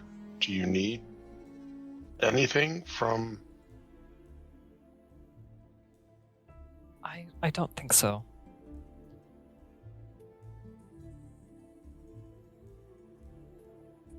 Congratulations? You don't sound happy.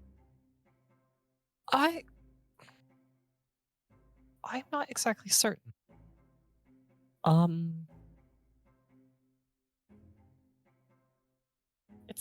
It's new. I was expecting to go back and continue my duties back home, but I guess I will carry out my duties here. Probably with the same level of commitment that I did before. But what do you want to do?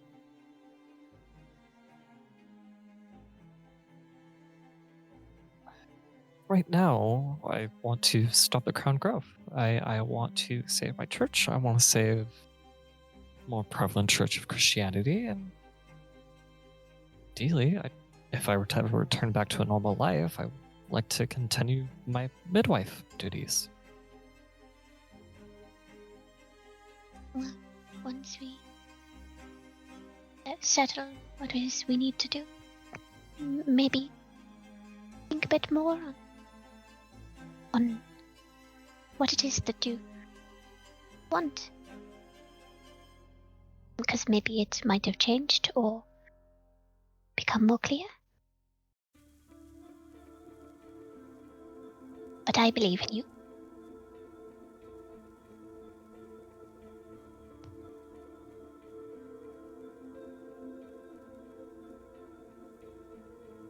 Why? Let's just return to the house for now. I'm sorry. Yes, yes.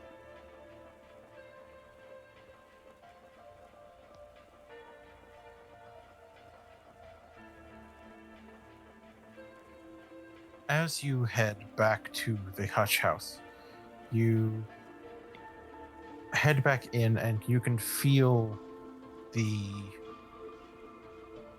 vibes of the house have changed. There's a little bit less power here, a little bit less intensity. Maybe it was the letters. Maybe it was the ink itself that caused this strange thrum of energy within the Hush House. Regardless, it is still peaceful for the time being. And you're able to find the others fairly easily. Did the others stay within the library? I know that Loretta stayed reading within the library. Did Frederick stay there? Perhaps looking at other things. I think, yeah, probably reading. Frederick isn't a terribly literate sort, so he's probably in the same room as Loretta, and he's reading, but he's also thinking, what is Loretta reading? He's very invested in that, but he would not say that out loud.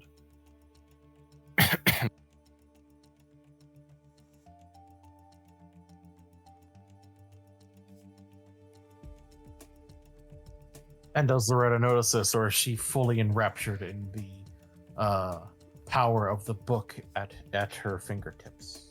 I feel like she would be fully enraptured in what she's reading. Maybe once in a while, for very, very brief intervals, she might like glance up, look around, then glance back down, but by no ways is that her really paying attention. It's just like a quick, okay. Nobody's on fire, nobody's coming looking for me, so I'm just gonna go back to my book. Fair enough.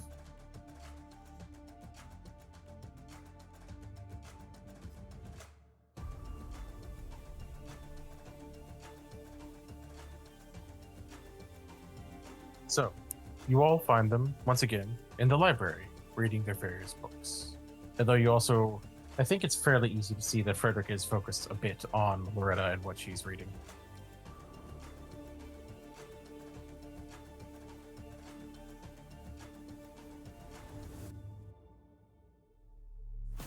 So how have things been here?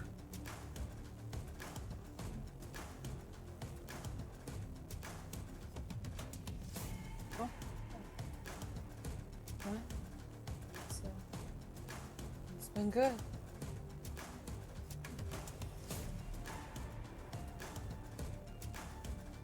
Frederick, excuse me. Frederick is now, a little more cleaned up than he was this morning. And he smiles and says, I think they've been wonderful. Pretty much wonderful as they always are in Hush House. Hush House. Ugh. Hush House. You having some trouble there, dear? Hush House. No offense. I get it. Frederick spares a second for the death glare. Huh. So it's the bombastic side eye and the death glare happening at each other. Oh, it's Mainly gruesome, offensive yeah. side eye. Daggers are being stared. Yeah, it's tough. She's just gonna crack another grin before going back down to her book. Right, and the letters, how did that go? It went fine. Thank How does somebody send a letter to a... And Frederick pauses, thinking of the word, but he really just doesn't produce it. How does somebody send a letter like that anyways? Through the post office, apparently. Extraordinary. Questionable, but librarian said that she knows what she's about, and she seemed to take it serious, so we're doing something right.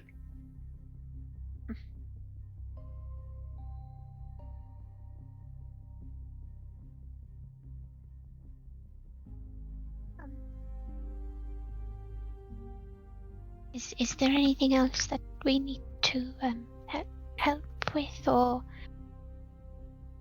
no?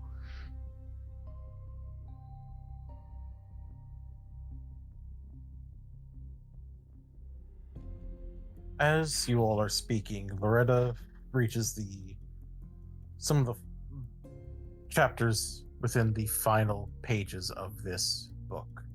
Given that there was only so much that could be written on a scroll that was as ancient as the sun is figured. And she feels this intense surge of energy within her.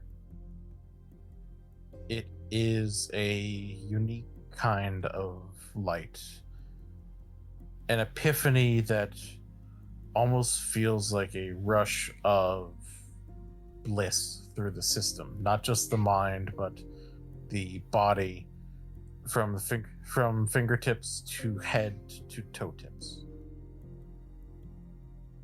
It feels like light and history are working together in one.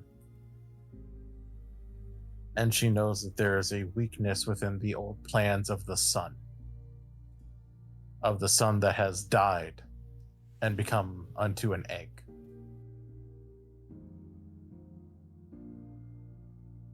And with the completion of this smaller chapter, she finds herself more adamant.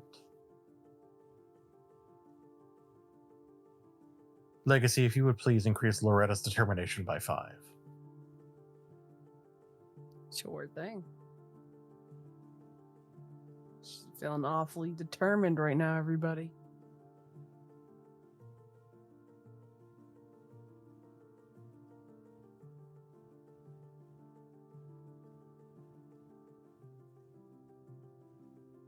And that bumped my determination up to 80. Oh, powerful.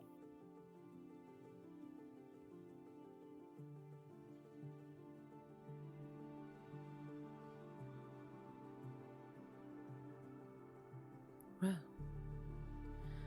that was invigorating. And she's gonna close the book and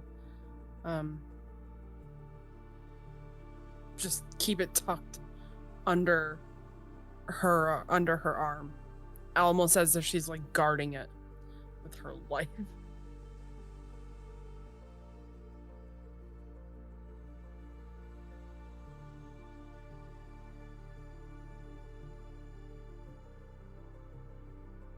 Well,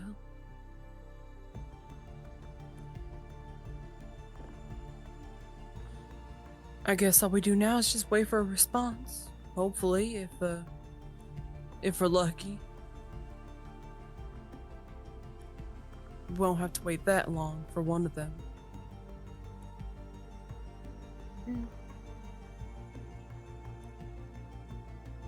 We don't need to worry about the church in the area anymore.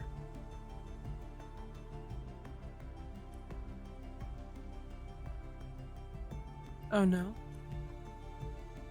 I am going to lead them. Indefinitely.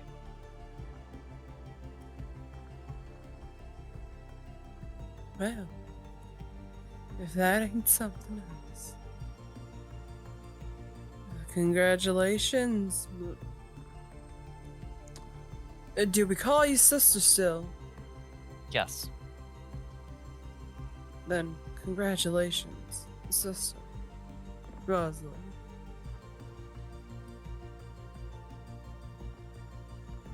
Then I guess it's up to you to lead us through the prayer when we're gonna need it most.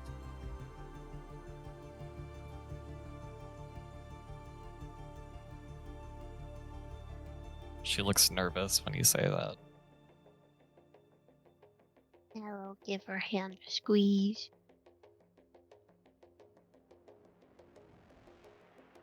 If she lets her. Yeah.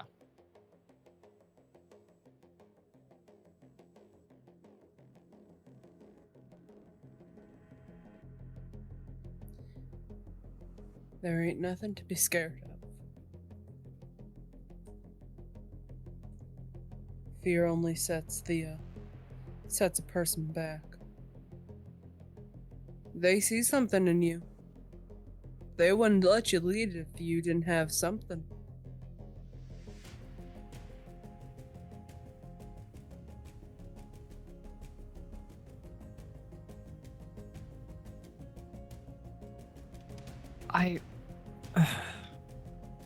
It's more that I'm here and I don't want the other in charge anymore.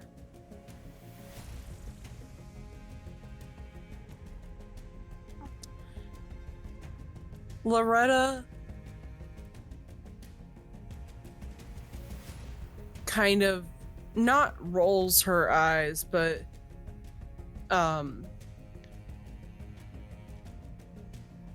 lets her eyes and her facial expression kind of give a one of like a come on. And she lets out a long sigh. Sister Rosalie, with all due respect, if they wanted him out but didn't want you in, they would have sent someone.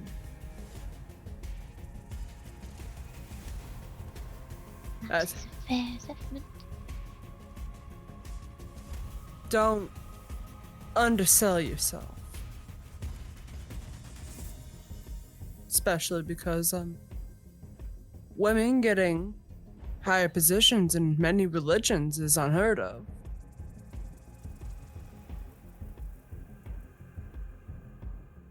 You don't sell yourself short. Weak people sell themselves short.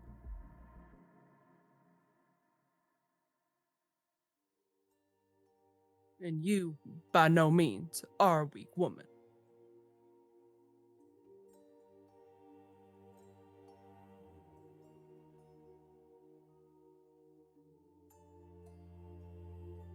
I appreciate your confidence.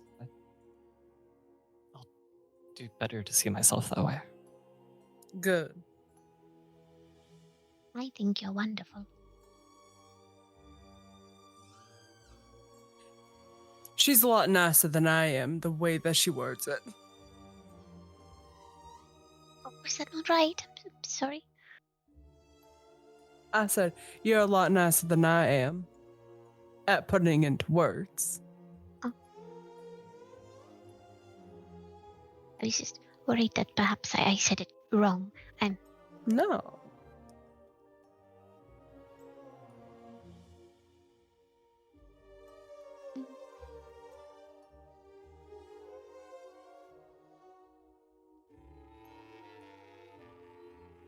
What should we do now other than wait for a response?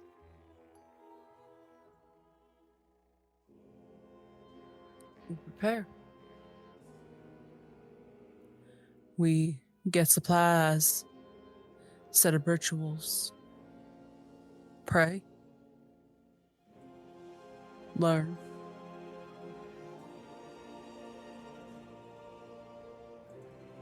If you need any sort of herbs from the garden, make a list for me and I can tend to that. I'm quite good with things like that. And we're gonna need a lot of herbs.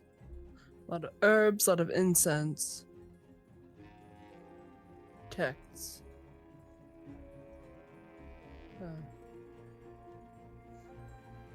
I can start writing out the actual ritual. I might need help from you, sister, because a lot of these rituals are embedded in prayer.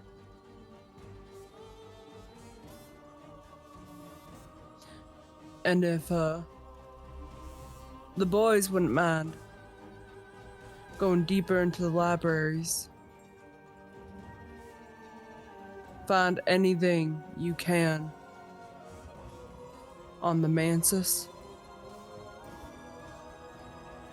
Do as much research as you possibly can. Write things down. Keep note of everything that you find. This is a group effort. It's all hands on deck now, because the moment that we get a response that is even semi-positive, we've got to go.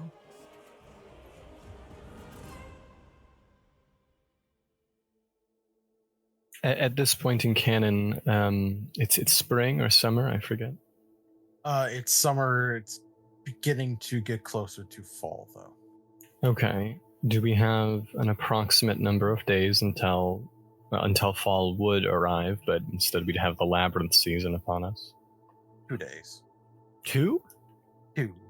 2 days. Okay. 2 days. You better start running, baby. Run. Okay. Holy shit.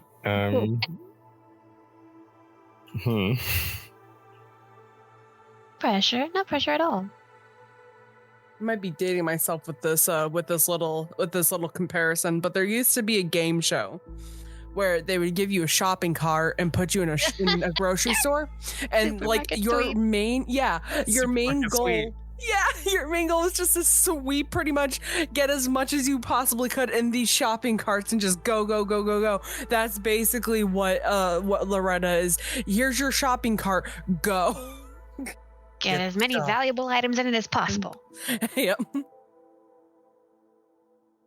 Yeah. God, I'm so happy that people knew what I was talking about. Oh yeah, that was on TV when I was a kid. Yeah, I used to want to get on that. Me too. Anyway. Anybody's goal. I will be in the church looking at any prayers and any details that I might need to attend to now. So I'm, I'll be down the road. So Very well, sister. Just anything that you can. I'll bring my first draft over to you. We can look it over together. deal. Wonderful. Could write me a list of the things that you need from the garden. I will attend to that. It'll be nice and peaceful to have something to do by myself. Of course. And she'll take out a notepad and some paper and just start. And there's like 2 solid pages of different types of herbs, flowers, and she even writes down names of specific incense, a list of things that she has no doubt in her mind that Helena could put together. Oh yeah, she's a happy girl. She's got a list. She's got something she knows what's expected of her. It's gonna take a hot minute. She likes tedious work.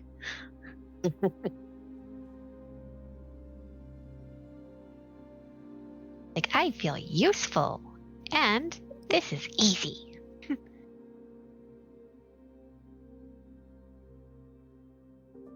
Right.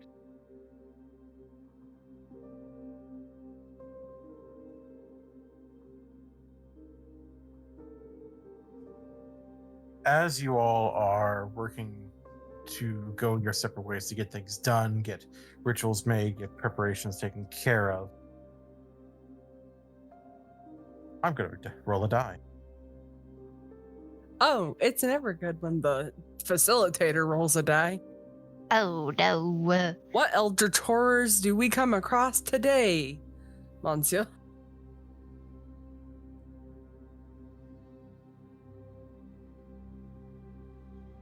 Hmm.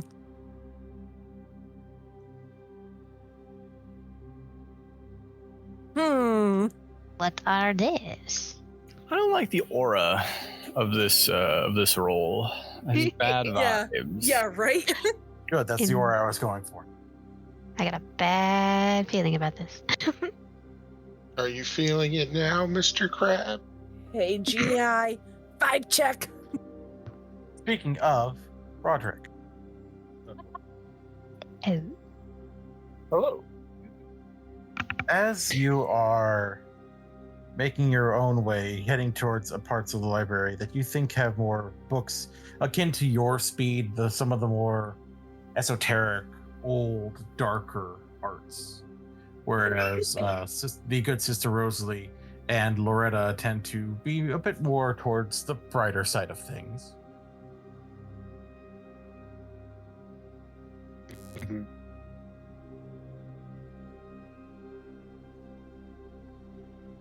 You are working on a small ritual to help her, just ones that are meant to protect the hush house itself. You're drawing out various symbols and making sure that they are made with the right words being said. And you hear a voice behind you. You'll have to be very careful with that. The circles, they have to be very precise. It is a more feminine voice, soft and unfamiliar to you. And I'll get a little bit startled, assuming he didn't hear anybody coming in or anything like that. You did not. And he will turn to face them and yeah. Who are you? Before you see a woman with pale, almost icy blue eyes. Her lipstick is actually very dark in color, almost black. She wears akin to a turtleneck, goes up to even like the base of her face. And her hair is done very short, very pulled in, with smaller buns almost closer to the nape of her neck, and a few curls that sort of frame her face. She just looks at you with a somewhat blank expression, though there's a little bit of mischief in her eye. Good afternoon, Mr. Kane. You may call me Enid.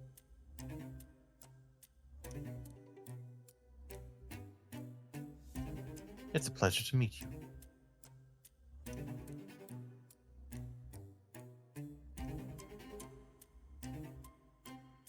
Nice to meet you too. Does the librarian know you're here? He has been made aware. My fellow Key has spoken to him briefly to let him know that we're only here for a few moments. Well, then he'll motion to a nearby chair. Take a seat. Oh, I don't believe I'll be staying long enough to need to relax that much. A few of us just wanted to come and give our regards, give our hope for you, and to, well, at least I've come to proffer a bit of a possibility, an opportunity, if you will. Or, I'm listening. The mother of Vironz, she's taken a liking to you. I can feel it in the way that I can see the gaps between things. I can see that she has been working to make more gaps in space in the history to focus on you.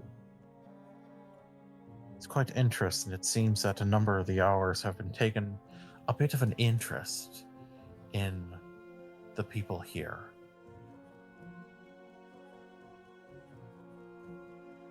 Well, considering everything going on, big things catch big attention, I guess. Not like we've been exactly quiet in what we've been doing. And he'll kind of look at the scar on his wrist or his hand. Fair enough. That was a nasty bit of work, but it got her attention. I just come to offer you an opportunity to work a bit more power here.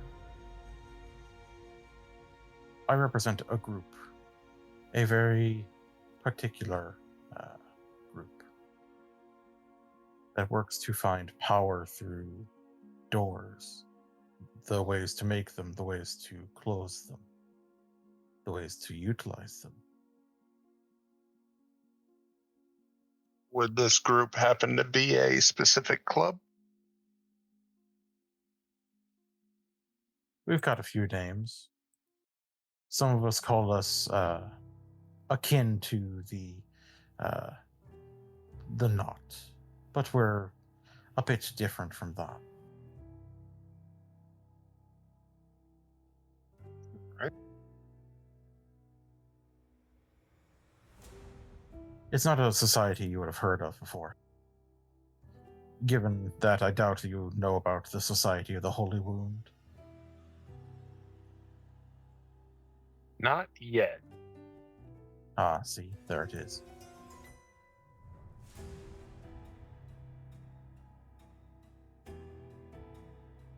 So what kind of guidance are you looking to give? Just a little bit of guidance here, and she will bring her finger up and then just pull it down and in front of her, and you see a warp in space as out of that small tear falls a small piece of parchment as well as a pen. And then she just brings her finger back up and reverses the movement, and the warp fades away. This particular bit of parchment has been treated so that way, if you have need of us, simply write what you need to say and draw a door. One of us will come through the door and give a bit of help wherever we can. I will warn you, we are not exactly fighters. So if you get physical, we won't be much help there. But if things are esoteric, if you need to move somewhere or open something, we can aid you with that.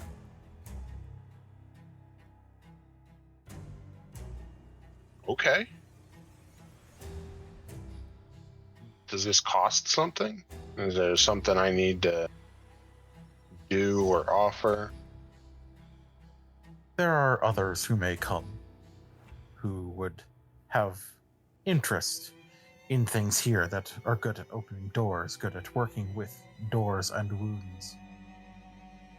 We would prefer that if anyone comes asking for these things, books, tools, whatever, you let us know first, and we can let you know if they're friend or foe. All right. And I'd let you know through this parchment? Indeed.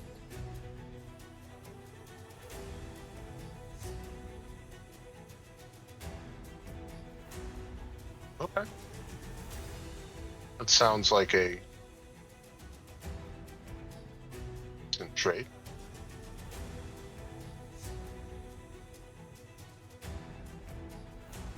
I thought so too. Do keep in touch, Mr. Kane. We certainly will be. And then she just smiles and with a wave of her hand creates a much larger sort of warping to the point where it almost looks like she has pulled space to apart to where things look like they're stretching in front of her. And she moves through this warp and is gone. The stretching stopping, like almost snapping back to how it should be with her departure.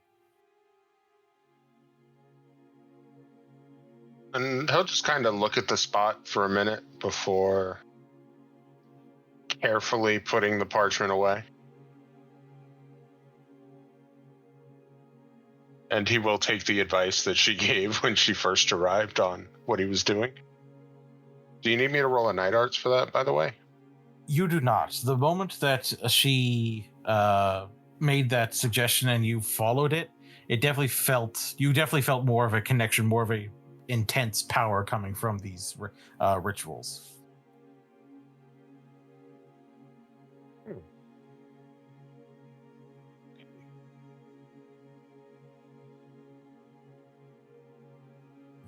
Next up, I could roll again.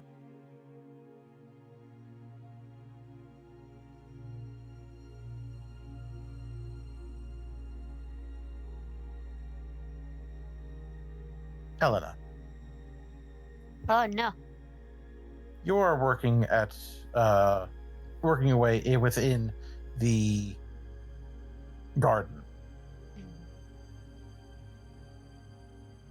And you are just working away, getting the things for Loretta, and you just suddenly hear light, joyous, soft music. And you see that you feel the presence of another individual who just sort of moves from the entryway and skips to you, almost childishly, joyously. She is a woman who looks like she has stepped out of a club from a decade ago with a band in her hair with a very tousled short feather in it and a thin satin choker across her neck and a smile that the moment you look at it, you can't help but smile.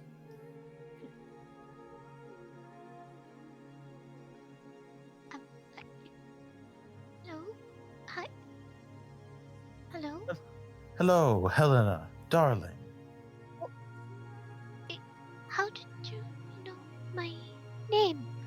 Oh, I'm a big fan. Big fan of the arts, big fan of dance and music and anything that can bring people a smile to their face. Oh, But where are my manners? And she puts out a hand. Clovette, a pleasure to meet you, finally. yes. She'll take the hand and give a little handshake as well. How did you come here? Oh, my particular little club and the good librarian have always had a bit of an understanding. Oh. If we don't have too much business, we are able to come and go as we see fit without having to worry too much about letting him know. But, of course, I had to go and say hello myself. It's a bit of a rough shape. Is he all right? Oh. It's hard to say. Doesn't seem to like taking his rest. But we're doing our best to ensure that he's all right and takes his medicine and gets his rest as best he can. Well, good. I'd very much hate to see him in any more pain, poor dear. The Suppression Bureau was very unkind to him. Oh.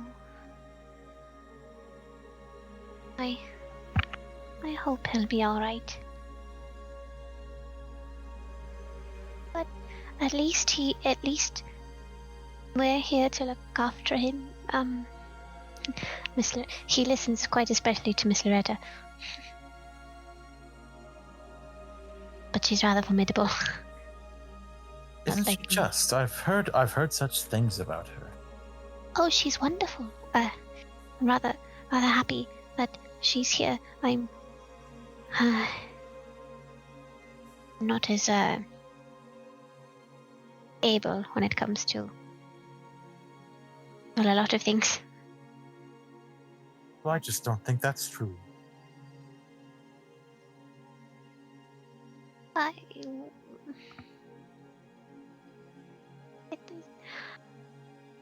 I have my talents, but they are more for things like this. And she'll pick one of the herbs she was about to pick. Rather than talking to people. Well, I think that that's a wonderful technique to have.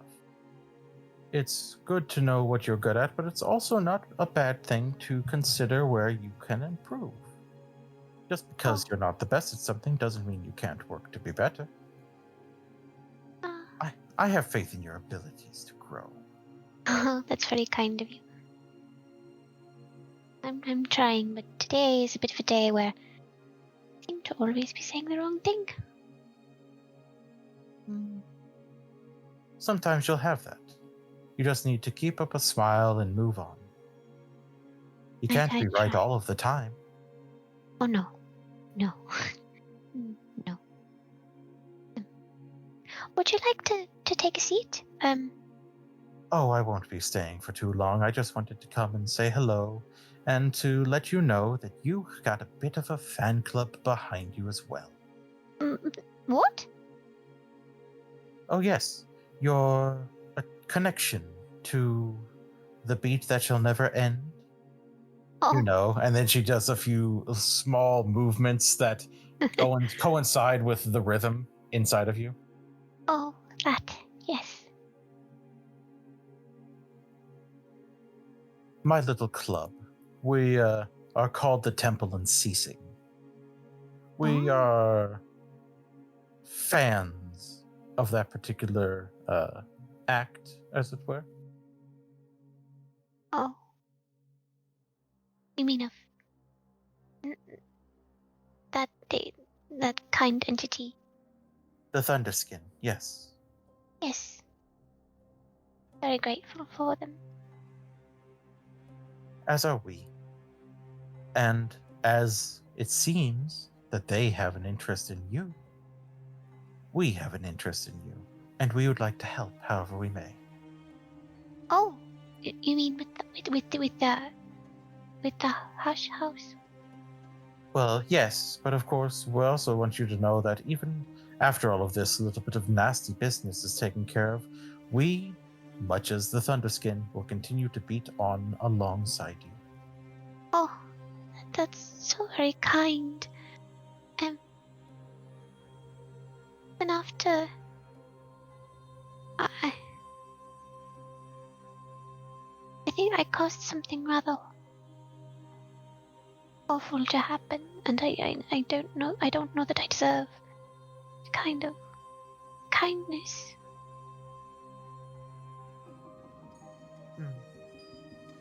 My dear, I think everyone deserves kindness. Oh, yes. Everyone deserves at least a chance at kindness. And so I wish to offer you as much kindness as I can. That's cute. Thank you so much. Of course. And Sure. please, if you do have need of anything else from myself or other members of the temple, there is a particular little jig we'd like to do. Oh. Won't you dance with me and I'll show you? Oh, yes. Of course. She'll, dust her hands off or take her. I imagine she's wearing gloves, and she'll take those off and dust herself off and stand up. As you stand up, she just pulls you into a very light, jaunty little jig. It's very happy and energetic, and it almost makes you forget about everything else that you're preparing for. Everything that could go wrong just fades away at the time that you're doing this dance. And in the moment that it ends, they slowly come creeping back, but they are nowhere near as loud in your head as they were. Oh, You just need to perform that little jig, and someone will work to make their way here. We're perhaps not as fast as some of our other contemporaries, but we'll always make it eventually.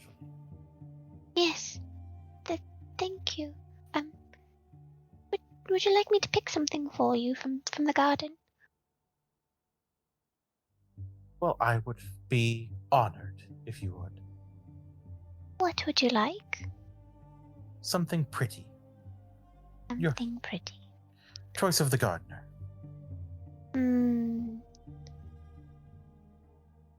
Mind me. What? Oh. Trying to think of a flower that I could pick. She'll walk over to where there's some lilac growing and carefully pick a bit of that and kind of fashion it into a little bit of a... Do you have a ribbon? Of course, and she will just sort of pull one from within the sleeve of her dress. She'll make it into a bit of a corsage. Lilac is one of my favorites. It smells so nicely. It reminds me of my grandmother.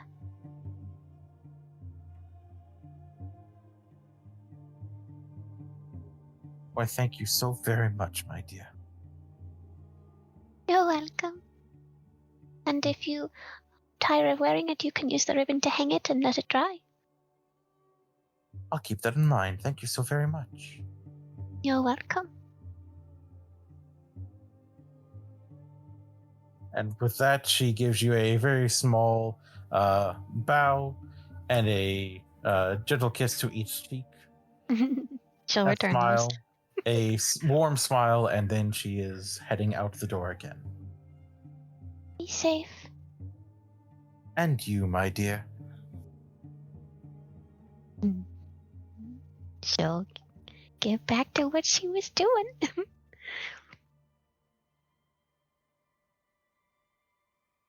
And with that, we move on to me rolling again.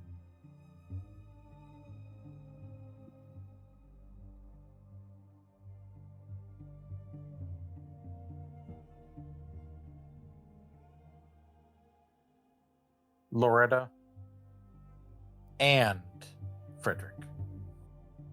Holy shit. Uh-oh. You both are working to just make your way around, grabbing whatever you can.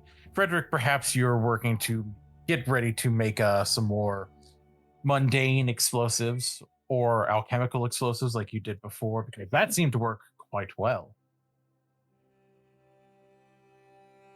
And Loretta, you're working to prepare yourself, getting what rituals you can done ahead of time.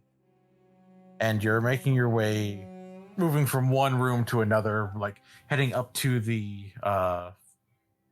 dispensary room, akin to a pharmacy, when you can feel that there is a intense presence in the room with both of you. And as you look to where that presence, you feel that presence, it is a woman of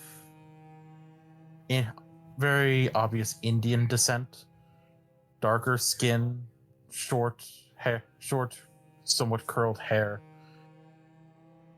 and a vision of beauty that both of you have rarely ever seen before, likely not having seen the true equal since.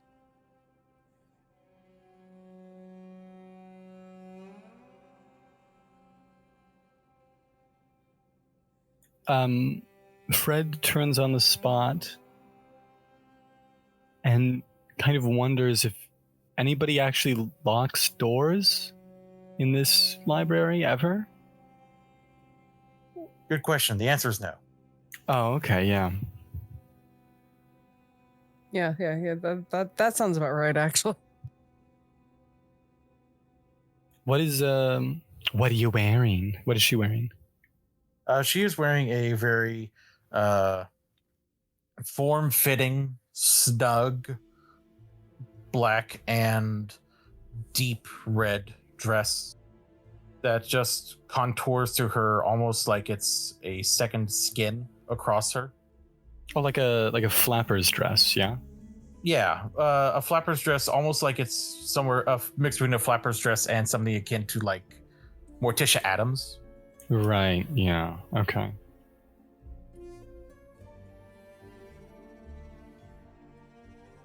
Good evening, both of you. Hello. Miss Rain. It's been some time since I've had the pleasure of the company of your household. So good to see that you're doing well enough for yourself. Do I know her? Give me a roll of intelligence.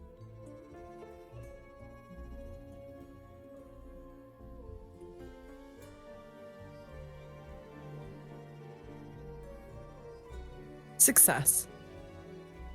The memories are faint.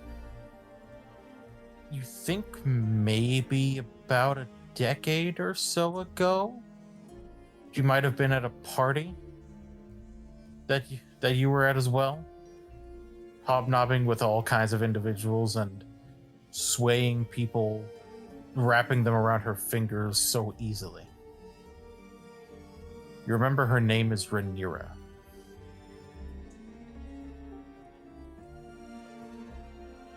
Rhaenyra. It has been a very long time since we've seen each other last. What are you doing here? If you'll forgive the French, too damned long.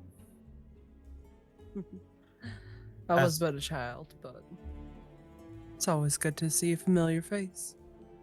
Indeed. I came to speak to, well, both of you, including you, Mr. Perler. An intriguing change of heart, it seems that you've had. Or perhaps change of mind. Mr. Lapidoth says hello, by the way.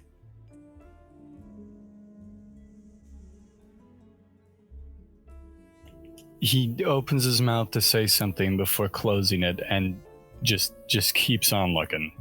He's got nothing to say, but he's got a lot to listen to. Is he looking respectfully? Yes. Women make him uncomfortable because Frederick is an incel. That's canon now. It's true. Great.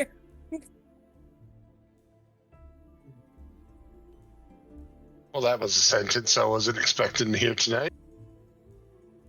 I'm putting down the spicy quotes wall. There it is. I come bearing, well, not exactly gifts, but assistance offered. The Order of the Bloody Cup has taken a bit of an interest in both of you. Admittedly, if I'm to be honest, mostly in you, Loretta, given your ambition. So good to see in a woman of the age.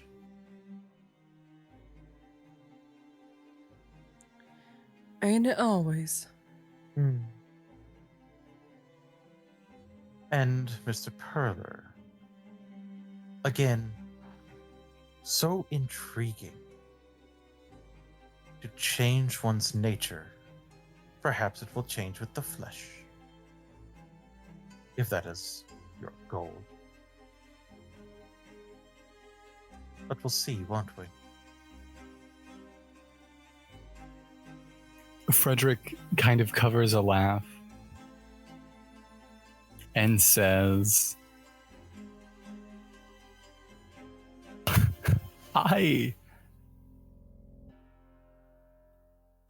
I'm sure you're very used to men pouring out their hearts to you, but I don't have time for that right now. Honestly, I don't think anyone within the Hush House does. Worry not. I won't be staying for too long. I just wanted to let you know that you have friends back in the mainland.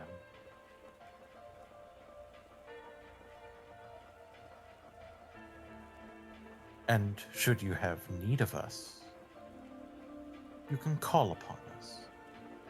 Just make sure that you fill a goblet with something nice and red and enjoy it without any manners. Nothing to restrain yourself from enjoying everything to the fullest.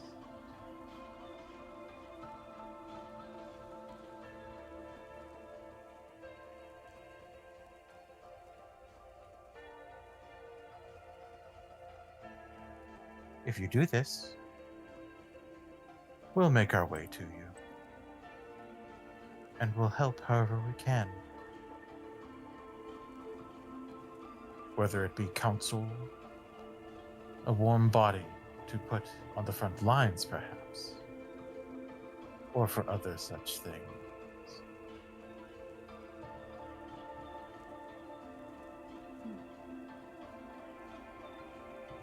Well, I think we might need all the help that we can get.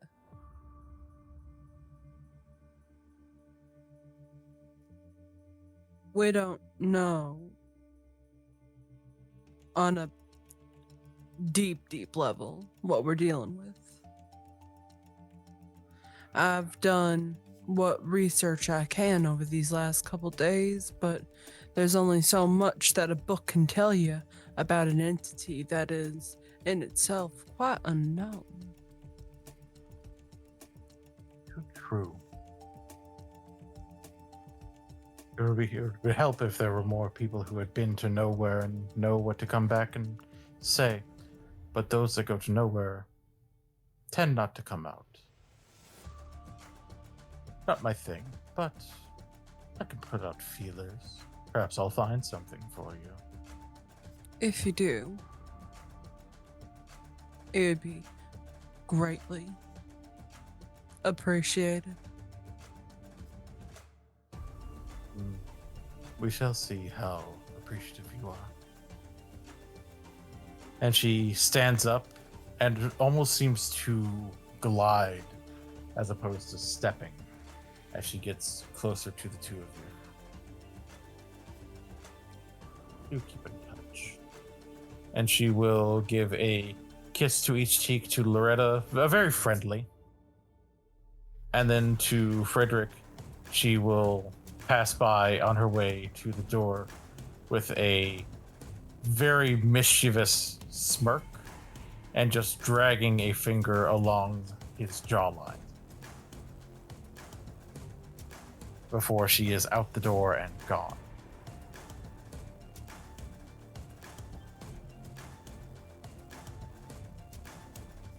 I think Frederick is going to look at Loretta and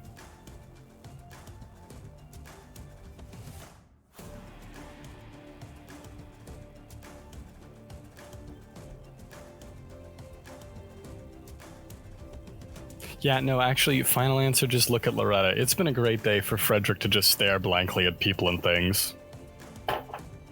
He's got a lot to think about. The horrors are catching up to him. Can I see the flashbacks in the whites of his eyes yet? You can begin to hear the flashbacks to the war. Flashback. Yeah, the war flashback. Uh-oh. And we shall move on to Sister Rosalie. Before we do that, can I ask, I'm sorry, I always forget, we continue for another hour or 30 minutes? We will actually be wrapping up here shortly, but we're going to go just for a little bit longer than usual tonight because we had a slightly longer break. Okay, sure, yeah. All right. Sister Rosalie, you are up praying, getting what is now basically your church in order. Yes.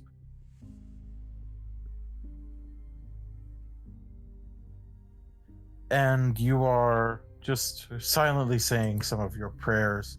And as you move from one bit of a canticle to another, you suddenly hear the doors burst open powerfully. And you hear, "Be praised, my Lord, through all your creatures, especially through my Lord brother Sun, who brings the day and give light through him. And he is beautiful and radiant in all his splendor, and through the splendor of those that pay heed unto him." And when you turn, you see a man who looks very disheveled. He almost looks like he just sort of wandered in off of the streets of London. He looks very unkempt and dirty.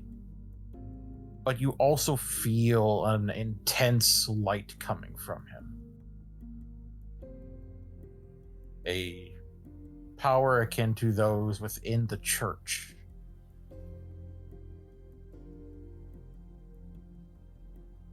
And he is moving, striding swiftly in your direction with a almost wild smile on his face. Can I help you? Ah, good sister. Of course you can. And he will just, as you stand, he will take your hand and just shake it very feverishly. "The good Pope Clifton. A pleasure to see you, finally."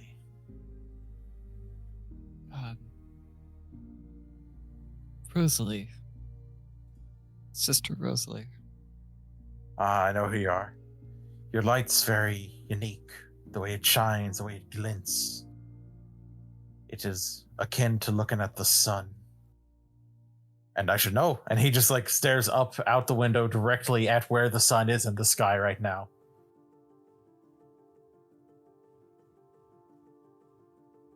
It's just so good to see that someone's finally got the right thing, the right stuff here in Brunkrug.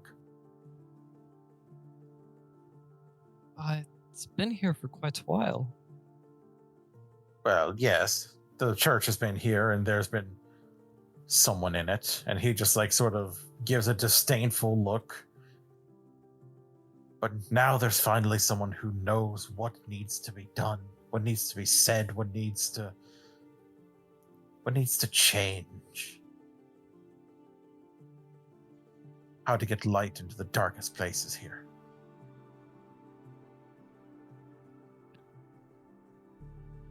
I guess, yes. What exactly are you doing here? Is there any specific way I can help you? Well, I actually didn't come to get help, I came to help you. Well, offer, at least. Oh. My particular little offshoot of the church. Well, how do I put this? We were our own thing, and then the church came, and now we're with them. Just worked out better that way. Understandable. Anyway, me and the rest of the Mirror of Glory, we're tossing our hat in behind you, as it were. Oh. Well, that's quite kind of your group, your church. Isn't it? Well, of course. Caro said that she just saw that you were the best person to throw the hat behind. But she did say that Loretta lass, she had something with her, but I think other people have gone to her first. Shame about that. Anyway, we'd like to let you know that we're behind you. That we are happy to help however we can. We may not, again, be quite as physically able as some of the others, but we'll help out where it counts, in the mind. And he just like taps his own and then just keeps tapping it like he forgot to stop. I don't suppose you could get your followers to join us in a prayer when I ask. We do have a very important one coming up. Oh, absolutely. And he will pull out from his long, dirty cloak a pair of candles. You light these candles and we'll know to light our own, and we'll know that the prayer will be happening. All will come to prayer as they should, lest they stay behind in the dark. I don't suppose there's any way that we can get those not affiliated with our churches, or even, the larger one, to come and pray with us. Well, I still got a few friends with the Catholics, and I've got a few other people who might be willing to at least throw up the words, if not entirely the meaning. But of course, you and me both know words have power. Indeed they do. Well, I'll need you to be ready, be on standby for this. Oh, of course. And one other thing. You got a mirror with you, don't you? Perhaps. Good. Keep it close. Don't let the high beacons know about it, yay? Aye.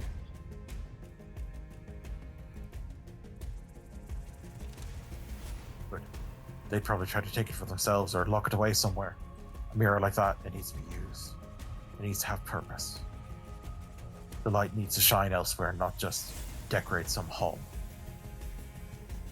I don't suppose you can give me your name again. Clifton. Though people call me Pope Clifton. Bit of a jab, but I think it helps to show that I aspire to greater.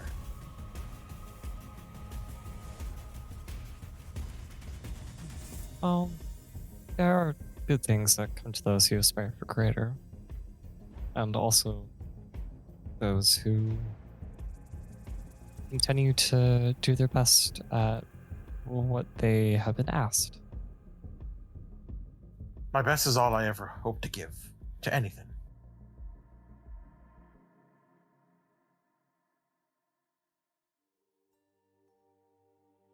I don't suppose if you can find the previous leader of this church, you can find him. Do you mind easing him a bit? I don't know if this transition has exactly taken well for him.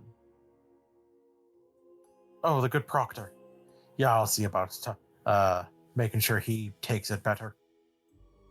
Some people just can't let go. But I'm pretty sure he'd be willing to help out. He's always been a helpful sort, if not a competent sort. Unfortunately, I wouldn't know. I didn't get the chance to know him very well. I've been very caught up with other issues going on. Well, hopefully with things beginning to die down, you'll be able to get to know him a little bit better. As a helper. I guess I shall. Indeed. Well, I suppose I should be heading off then. Light needs to get to all kinds of reaches of darkness. Indeed it does. I wish you the absolute best of luck, and may the sun keep shining upon you. May the sun keep shining upon you.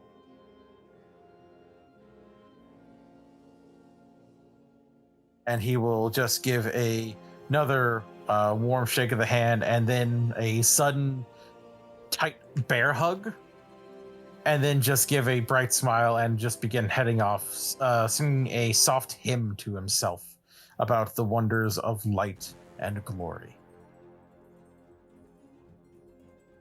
And that is where we are going to end for this evening.